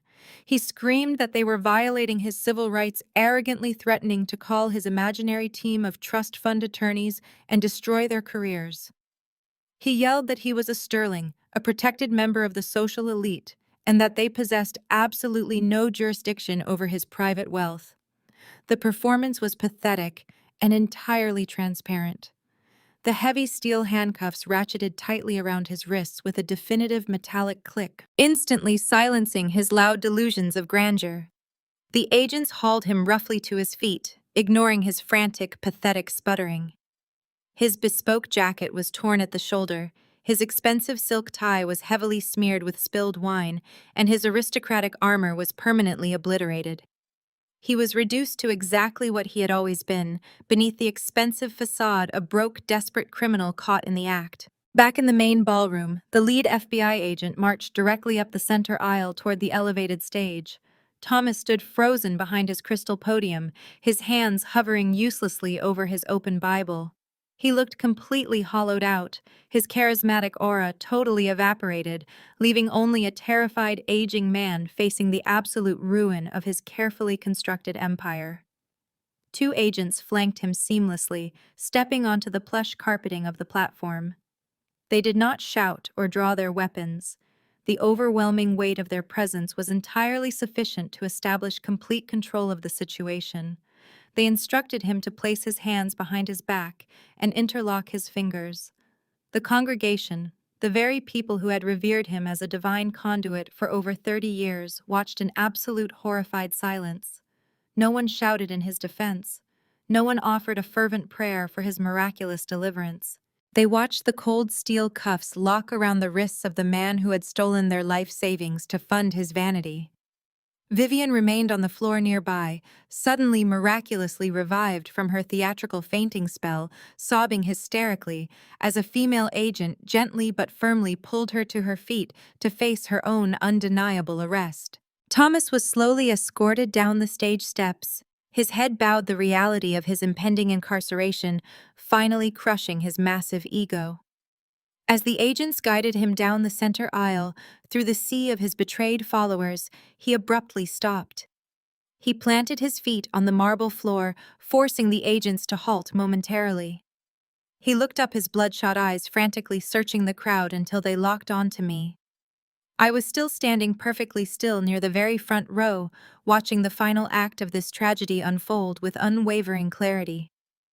Thomas's face crumpled into an expression of raw desperation. He completely abandoned his former pastoral pride. He opened his mouth and begged. He desperately pleaded with me to use my vast corporate leverage to call the governor, to hire the legal sharks. He knew my private equity firm kept on retainer. He reminded me that I was his daughter, his flesh and blood, desperately trying to invoke a familial bond he had spent a lifetime destroying. He begged me to save him from dying in a concrete cell, tears streaming down his face. I maintained a steady gaze, letting his pleas wash over me without an ounce of pity or hesitation. I did not speak a single word to him.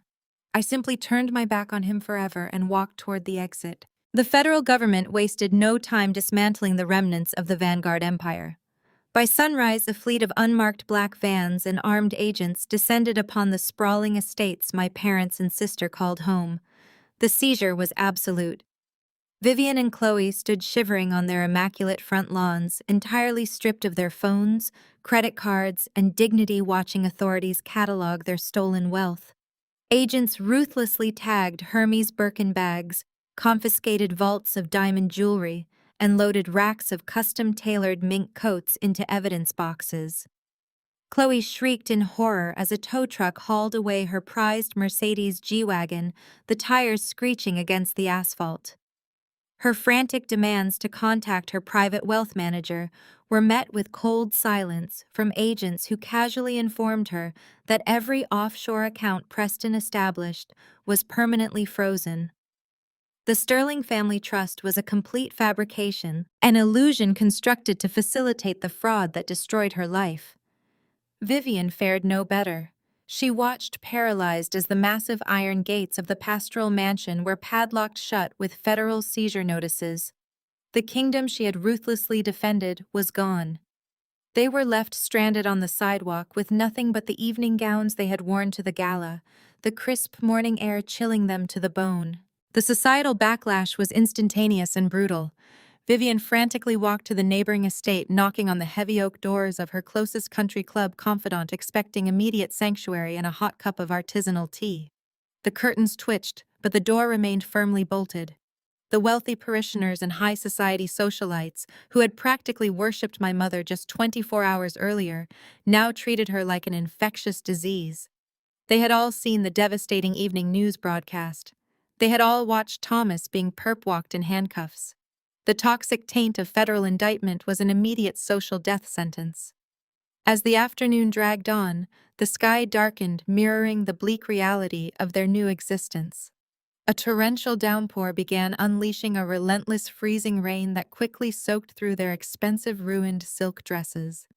They had no cash for a taxi, no access to ride-sharing applications, and absolutely no friends willing to answer their desperate pleas for help.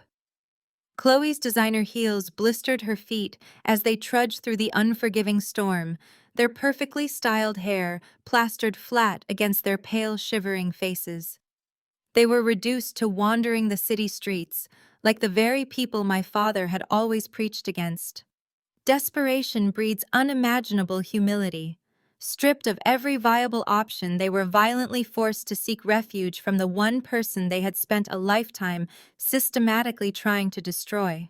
I sat comfortably in the warm, quiet sanctuary of my living room, savoring a hot cup of coffee, when the security chime echoed sharply through the hallway. The high-definition monitor mounted near the entryway, illuminated with a pathetic, deeply satisfying image. Vivian and Chloe stood huddled together on my front porch, completely drenched, shivering uncontrollably under the harsh glare of the security floodlight. Their mascara ran down their cheeks in thick, dark streaks, staining their pale faces like war paint.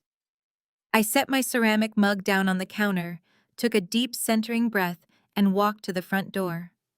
I pulled the heavy handle back, letting the freezing wind whip into the foyer. My mother immediately lunged forward, her teeth chattering loudly as she reached out with trembling, desperate hands.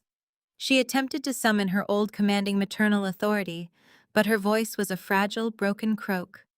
She pleaded with me to let them inside, crying that they were freezing, that the federal agents had taken absolutely everything, and that they had nowhere else to go. Chloe crowded in right behind her, her usual arrogant sneer replaced by a pathetic, quivering pout. She begged me to show some familial compassion, loudly sobbing that Preston had lied to her, that she was a victim in his sociopathic scheme, and that she simply needed a warm bed and a hot shower to figure out her legal defense. I stood firmly in this doorway, acting as an immovable barrier between their freezing reality and the warmth of my home. I looked at the two women who had mocked my independence, ridiculed my grief, and actively participated in the financial exploitation of thousands of innocent people. They expected unconditional forgiveness. They genuinely believed that blood ties would magically erase decades of targeted cruelty now that they were the ones suffering. I looked directly into Vivian's desperate, pleading eyes, recalling the exact moment my heart had permanently hardened against her. It was the absolute darkest day of my entire life. I had been standing alone in a sterile hospital corridor, completely shattered by Marcus's sudden passing, begging my own mother for a shred of emotional support. I remembered the harsh glow of my phone screen and the devastating text message she had sent in response to my raw grief. I did not raise my voice. I spoke with a calm, freezing precision that cut through the sound of the pouring rain. "Sorry, this is too depressing for me to deal with right now," I stated, repeating her exact verbatim words from the day of the funeral. Vivian's jaw dropped in absolute shock, the horrific realization of her past cruelty finally hitting her with the force of a physical blow. She staggered backward, her hands flying to her mouth as the true magnitude of my rejection settled over her. Chloe let out a loud, pathetic wail, realizing their final safety net had just been permanently severed. I reached to the small wooden console table beside the door, picked up a glossy tri-fold piece of paper, and thrust it directly into Chloe's shivering hands. I offered no further explanation as I smoothly grabbed the heavy brass handle. I slammed the door shut, locking it with a loud, definitive click, leaving them standing in the freezing downpour, staring blankly at a pamphlet for the local downtown homeless shelter. The storm that washed away my mother and sister was merely the prelude to the sweeping judicial hurricane that followed over the next 9 months. The federal courthouse felt cavernous and severe on the morning of the final sentencing. I sat perfectly composed in the mahogany gallery, flanked by my legal team and surrounded by dozens of former parishioners. The air buzzed with a tense anticipation, devoid of the theatrical hallelujahs that had once accompanied my family's every public appearance. The double doors swung open, and the bailiff commanded the room to rise as Judge Eleanor Vance took her seat at the elevated bench. Her expression was carved from solid granite, projecting an absolute authority that demanded total silence. Today was the designated day of reckoning, the highly anticipated climax of a sprawling federal investigation dissecting decades of systemic financial abuse and unbridled greed. Preston was escorted into the courtroom first, his ankles shackled and his wrists bound firmly in heavy steel cuffs. The physical transformation was breathtaking. The impeccably tailored Italian suits, the perfectly coiffed hair, and the sneer had been replaced by a wrinkled orange jumpsuit and a sickly, terrified pallor. He shuffled awkwardly toward the defense table, his eyes darting frantically around the crowded gallery, desperately seeking a sympathetic face that simply did not exist. His expensive legal team had abandoned him the moment the offshore accounts were seized, leaving him represented by an exhausted public defender eager to conclude the proceedings. Judge Vance did not waste a single breath on pleasantries. She systematically listed the devastating criminal charges, her voice ringing out like physical blows against his shattered ego. Wire fraud, aggravated embezzlement, international tax evasion, and conspiracy to commit money laundering. She meticulously detailed how he had callously weaponized his sham marriage to Chloe, exploiting the congregation's blind faith to drain millions into hidden shell companies located across the globe. For his unapologetic role as the primary architect of the financial massacre, she handed down a merciless sentence of 15 years in a maximum security federal penitentiary without the possibility of early parole. Preston collapsed into his wooden chair, burying his pale face in his shackled hands as a low murmur of immense vindication rippled through the packed gallery behind me. Thomas was brought out next, looking remarkably frail and utterly diminished beneath the harsh fluorescent lights. My father, the disgraced lion of the vanguard pulpit, now resembled a fragile, broken old man who had entirely lost his commanding presence. He had wisely foregone the spectacle of a prolonged public trial, opting instead to accept a federal plea deal in a desperate bid to avoid spending the remainder of his natural life rotting behind bars. His trademark booming baritone, the voice that had moved thousands to tears and opened thousands of wallets, was absent when the judge directly asked if he understood the terms of his total surrender. He merely offered a weak, trembling nod to the court. Judge Vance outlined his egregious breaches of fiduciary duty and his shameful manipulation of incredibly vulnerable believers, effectively tearing away his holy facade to fully expose the greedy grifter hiding underneath. She finalized his comprehensive plea agreement, deliberately sentencing him to a mandatory 5 years in federal prison, followed immediately by a decade of supervised release and a permanent legal prohibition from holding any future board positions in any nonprofit organizations. He turned his graying head slowly, his hollow, bloodshot eyes meeting mine directly across the vast room. There was no arrogance left in his posture, only a pathetic, silent plea for a discarded daughter's ultimate forgiveness. I held his pathetic gaze without a single flicker of emotion, my face remaining an impenetrable mask of absolute indifference until he finally broke contact and stared miserably down at his scuffed institutional shoes. Before concluding the historic session, Judge Vance paused, adjusting her glasses and looking directly out into the crowded gallery. She commanded the room's total attention, her sharp gaze settling squarely upon me, where I sat in the second row. She spoke with a clear, resonant volume, officially stating for the public record that the successful prosecution would have been absolutely impossible without my direct intervention. She systematically praised my exceptional corporate acumen, explicitly highlighting the brilliant forensic tracing I had personally executed to aggressively untangle Preston's complex offshore financial labyrinth. She commended my sharp intellect and unyielding ethical dedication to exposing the hidden truth, actively contrasting my meticulous corporate career with the superficial vanity of the corrupt family that had constantly belittled me. Hearing a highly respected federal judge publicly validate my intelligence, my hard work, and my professional mastery over my family's hollow social status was a profoundly healing moment. The very career my mother had relentlessly mocked as masculine and undesirable had been the exact weapon that dismantled their corrupt empire and delivered justice to thousands of innocent victims. The heavy wooden gavel slammed down onto the sounding block with a resounding, thunderous crack, officially closing the darkest chapter of my entire life and permanently sealing their grim, justified fates. As I confidently walked out of the towering courthouse and stepped into the bright midday sun, my lead attorney handed me a thick-sealed manila envelope. The legal fallout from the federal asset seizure and the subsequent liquidation of the Vanguard Ministry's commercial holdings triggered an intricate restitution process. Because my private equity firm had purchased the underlying corporate debt, and I had acted as the primary informant recovering the stolen funds. The federal receivership had awarded me a substantial legally mandated percentage of the successfully recovered offshore assets.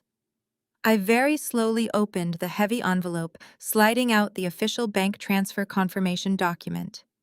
The staggering, massive dollar figure, printed in bold black ink, permanently cemented my glorious new reality. I was no longer the marginalized, heavily criticized daughter of a fraudulent megachurch pastor. I was a completely independent, wealthy millionaire, entirely free to build my future empire on a solid foundation of absolute, unbreakable truth. 6 months later, the toxic dust had finally settled over the catastrophic ruins of the Vanguard Ministry. I spent the subsequent half-year utilizing my private equity firm to meticulously dismantle the corrupt corporate shell companies Preston had designed. I sat at the head of a massive frosted glass conference table, flanked by my top forensic accountants and several appointed community leaders. We were not there to maximize corporate profits. We were executing the final phases of a massive, unprecedented financial restitution project. I systematically signed off on heavily vetted wire transfers, legally redirecting millions of recovered offshore dollars back into the local community programs my father had heartlessly defunded. I authorized the immediate reopening of the downtown youth shelter, fully funded the free addiction recovery clinic, and established a permanent, untouchable endowment for the regional food bank. Watching those massive sums of money flow back to the vulnerable people who had actually earned them provided a profound, deeply satisfying closure that no courtroom verdict could ever replicate. I had effectively transformed my family's greatest, most unforgivable sin into a vehicle for genuine community salvation, completely erasing their fraudulent legacy. After concluding a grueling 4-hour board meeting, I decided to take a solitary walk through the bustling downtown district to clear my mind. The crisp autumn air felt incredibly refreshing against my face. I turned the corner and stepped into a small, heavily trafficked chain coffee shop to grab an afternoon espresso.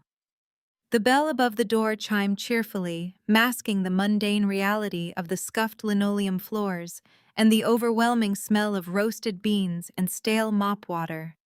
The late lunch rush had left the establishment in a state of mild chaos. I stood patiently in line behind a loud, demanding businessman who was aggressively berating the cashier over a misunderstood beverage order. The worker behind the counter kept her head bowed, submissively, furiously tapping at the greasy point-of-sale screen while wearing a stained, dark green uniform apron that swallowed her completely. She quietly apologized to the irate man, her voice barely a whisper over the grinding espresso machines. The man snatched his paper cup and stormed off, leaving me next in line. I stepped forward to place my order, and the exhausted cashier finally looked up. It was Chloe. The stunning immediate recognition hit us simultaneously, freezing the air between the cash register and the pastry display. The arrogant, untouchable socialite who had once sneered at my career from the deck of a stolen luxury yacht was entirely gone. She stood before me wearing a cheap polyester uniform polo shirt, a plastic name tag pinned crookedly to her chest. Her signature platinum blonde hair, previously maintained by weekly trips to high-end salons, was pulled back into a messy, unwashed bun. The flawless acrylic manicures she used to flaunt were replaced by chipped, ragged fingernails and knuckles raw from industrial dish soap. She looked utterly exhausted, aged by the brutal, unforgiving reality of manual labor and minimum wage. For the first time in her pampered life, there was no stolen trust fund to bail her out, no fraudulent husband to fund her extravagance, and no elite country club to shelter her from the real world. She was trapped in the exact demographic of working-class people she and my mother had spent decades mocking. Chloe physically recoiled when she processed my presence. Her shoulders instantly slumped, completely caving inward as a profound, agonizing humiliation washed over her features. She tried to open her mouth to speak, perhaps to offer a pathetic excuse or a desperate plea, but no words materialized. She simply stared down at the sticky countertop, utterly defeated by the crushing reality of her new existence. She could not even summon the courage to look me in the eye. Her hands visibly trembled as she reached forward to blindly wipe down the register with a damp rag. She was entirely stripped of her manufactured superiority, reduced to a terrified broken shell of a woman forced to serve the very sister she had gleefully discarded. I did not raise my voice, nor did I offer a single word of pity or mockery. I did not need to gloat. My tailored wool coat, my unbothered posture, and my sheer presence were an undeniable testament to who had ultimately won the war. I clearly and calmly ordered my espresso. Chloe punched the buttons with shaking fingers, her gaze remaining firmly fixed on her battered shoes. I handed her a crisp $100 bill, instructed her to keep the change, and took my coffee. It was the ultimate finalized dismissal. I treated her exactly like the charity case she had become, pivoting on my heel and walking out the glass doors without ever looking back. The quiet satisfaction of that encounter lingered as I drove my sleek black sedan back to my newly purchased estate. I had moved out of my downtown apartment and bought a sprawling mid-century modern home overlooking the water, entirely financed by my legal settlement. It was a fortress of peace, completely devoid of the toxic, suffocating influence of the Sterling and Vanguard names. I parked in the circular driveway and walked up the stone steps, looking forward to a quiet evening completely disconnected from the chaos of the past year.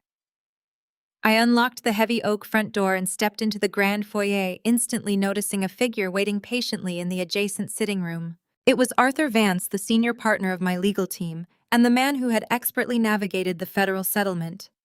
He stood up immediately as I entered, his usual sharp, professional demeanor replaced by an expression of deep, solemn gravity. He did not hold the standard leather briefcase filled with corporate contracts or tax documents. Instead, he held a single heavily worn manila envelope clasped tightly in his hands. He walked slowly toward me, stopping just a few feet away. He extended the envelope, his eyes conveying a heavy, unresolved weight. He explained that he had just returned from the central bank downtown. This envelope had been sitting inside a secure, highly restricted safety deposit box registered solely under Marcus's name. Arthur informed me that Marcus had explicitly entrusted him with the key months before his death, accompanied by one strict, non-negotiable instruction. The envelope was to be securely locked away and completely hidden from the family, only to be handed directly to me when the empire had fallen and the war was officially over. I reached out and took the heavy manila envelope from Arthur. The thick paper felt incredibly solid against my fingertips, carrying a weight that extended far beyond its physical mass. Arthur offered a tight, respectful nod, understanding the profound intimacy of the moment, and quietly excused himself from the foyer. I listened to the heavy oak door click shut behind him, leaving me completely alone in the expansive silence of my new home. I did not open the envelope immediately. I walked through the grand living room, my heels clicking softly against the Brazilian hardwood floors, and stepped out onto the sprawling stone balcony. The panoramic view of the city was breathtaking. Millions of glittering lights stretched out toward the dark horizon, a sparkling testament to the vibrant, chaotic world that existed far outside the stifling, hypocritical bubble of the Vanguard ministry. The cold night wind whipped around me, carrying the faint, distant sounds of downtown traffic and ocean waves crashing against the shoreline below. I leaned against the thick glass railing, staring out at the illuminated skyline, allowing the absolute finality of my victory to settle deep into my bones. The war was officially over. I had dismantled the corrupt empire that had terrorized my life, and I was still standing. I broke the wax seal on the back of the envelope. My fingers moved with a slow, deliberate reverence as I slid out a single sheet of crisp, heavy stock parchment. Marcus possessed a distinct, elegant handwriting, an architectural scrawl that I would have recognized anywhere on Earth. Seeing his ink on the page brought a sudden, sharp ache to my chest, a poignant reminder of the brilliant, compassionate man who had been taken away far too soon. I held the letter up to the ambient light spilling from the living room windows and began to read. He did not write a lengthy, dramatic farewell or a complicated set of final instructions. His message was brief, incredibly direct, and overwhelmingly powerful. The stark black ink leaped off the page. I always knew you were the strongest person in that family. I am sorry I could not be there to watch you win, but I never doubted you would. I read the 2 sentences 3 times, letting the absolute certainty of his words wash over me. He had seen the truth long before I had fully accepted it myself. He had known the Vanguard ministry was a hollow house of cards, and he had possessed total faith in my ability to strike the final fatal match. A profound sense of peace flooded my entire body, effectively extinguishing the last lingering embers of childhood insecurity and familial rejection. I looked down at the letter, tracing the outline of his signature with my index finger, and allowed myself to reflect on the brutal, transformative journey that had brought me to this exact balcony. For over 3 decades, I had been systematically conditioned to accept the designated role of the family scapegoat. I had been the rebellious disappointment, the ungrateful daughter who refused to smile for the cameras, the corporate sellout who rejected my father's supposed spiritual calling. My mother had ruthlessly mocked my independence, my sister had gleefully leveraged my isolation, and my father had aggressively weaponized my ambition against me. They had demanded total submission and demanded I participate in their monstrous financial charade. Instead, I had utilized the exact corporate ruthlessness they despised to completely annihilate their stolen kingdom. I had tracked the hidden offshore accounts, decoded the convoluted shell companies, and handed the federal government the precise financial map needed to lock them away. I went from being the discarded black sheep to the ultimate undisputed victor. I carefully folded the parchment and slipped it back into the manila envelope. The crushing grief that had accompanied Marcus's death had slowly evolved into a quiet, enduring strength. I realized with absolute clarity that I was entirely at peace with the family I had lost. I did not miss them. I did not mourn the destruction of the Sterling family name or the catastrophic collapse of the Vanguard ministry. Thomas was sitting in a federal prison cell facing 5 years of harsh reality. Preston was locked away for 15 years, completely stripped of his arrogant charm and stolen wealth. Vivian and Chloe were left wandering the streets with nothing but the clothes on their backs and the bitter taste of utter humiliation. They had all made their choices. They had valued superficial status, unbridled greed, and public adoration over genuine connection and basic human decency. They had built an empire on lies, and the foundation had finally crumbled under the immense pressure of the truth. I had chosen a vastly different path. I had chosen reality, and in doing so, I had built my own legitimate empire. I walked back into the living room and approached the sleek marble wet bar. I picked up a heavy crystal decanter and poured a generous measure of vintage red wine into a tall crystal glass. I picked up the wine glass and returned to the cold balcony, letting the crisp, salty ocean breeze catch my hair. I raised the crystal glass to the dark, starry sky, offering a silent, triumphant toast to Marcus, to the truth, and to the beautiful, unwritten future. I took a slow sip, savoring the rich, complex flavor, before walking over to the patio table where I had left my leather briefcase. I unclasped the buckle and pulled out a thick legal document prepared by Arthur Vance earlier that afternoon. It was a formal, finalized petition for a legal name change. I took a gold pen from my pocket, clicked it open, and signed my new signature with bold, uncompromising strokes. I dropped my maiden name, permanently severing the very last remaining tie to my toxic bloodline. I set the heavy pen down on the glass table. The screen fades to black on a woman who is finally truly untouchable.